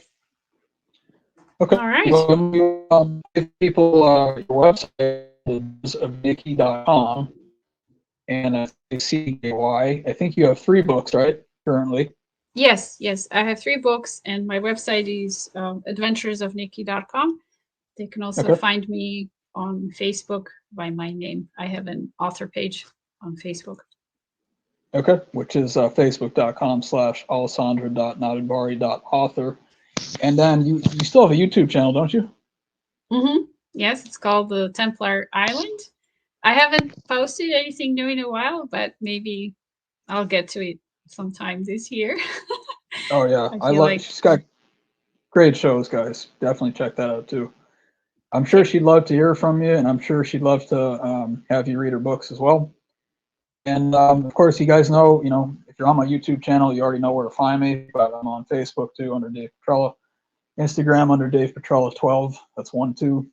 And you can send me an email if you want. My email is on my YouTube page. All my services are listed on my YouTube page section. And for people who don't know, it's Western astrology, tropical astrology, essentially full service tropical astrology. mostly centered around birth charts. I also do health tips, principles of Eastern medicine, spiritual guidance, and a whole variety of other things. I'm trying to be a good resource for people to pursue their spiritual journey, and their life journey. It's not the same for everyone, and it's not about me telling people what is best. It's going to be what's best for them, and I want people to be happy and succeed. So that's kind of my vision for that, and there's lots of different tools that you can use to make that happen. And so if I can provide anything, let me know. I've also got a donation link up. Anything you guys can help me with, I'd appreciate. And I think that's it for now. I'm gonna have to schedule another show for February. I just started my podcast again, but I'm hoping. In fact, I can pretty much guarantee I'll have a new guest for February. And then after that, I'm not sure about March yet because I need to do some more research on the road. So I'll let you guys know. I'll talk to you again, Alessandra, sometime. And obviously, anytime if you want to do a new episode of your own, I'd be happy to join you. Just a really great conversation. Thank you. I enjoyed myself, learned lots, and I wish all the best to you and to your audience as well. Thank you for following the Oak Island mystery. I do hope that either this season of the Curse of Oak Island or the next one, we will have the definitive answer. But yeah, we'll see. I think it's coming. I think with that, with the garden shaft, I think that's stalled way down. There's a lot of flooding right now happening, which is kind of mysterious because actually they had no flooding the previous season. So that should tell us something. That basically, again, the island appears to somehow be conscious. It knows what they're trying to do, and it's going to say, no, even the engineers, Alessandra, they're saying, like, we have no idea how this much water, like, mysteriously appeared. You guys did have that big weather event. There was a huge amount of rain. I know that this past summer. Yes. But for the, and the engineers see water underground all the time. For them to say, like, we actually don't really know how this happened because it was bone dry last year, and it's apparently even the groundwater can't account for the amount of water pouring into this. So probably one of the flood drains probably mysteriously opened by itself, and it's it's coming. You can see it. When you guys see the episode, it's amazing how much water is coming into the garden shaft. It's literally like buckets pouring down. It's like a waterfall.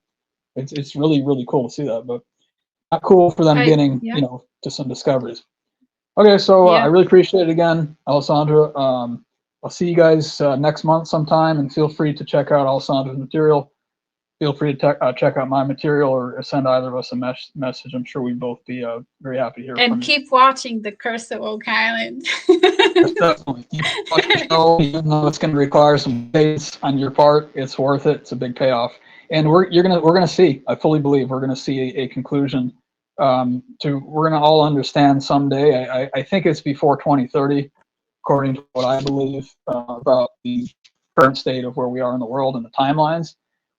We're all going to see why it was such a big deal to so many people, and I think we're all going to be speechless because it's going to be something of a caliber that again may not even be human caliber. You may be talking many levels above that, maybe angelic, going into the Judeo-Christian traditions.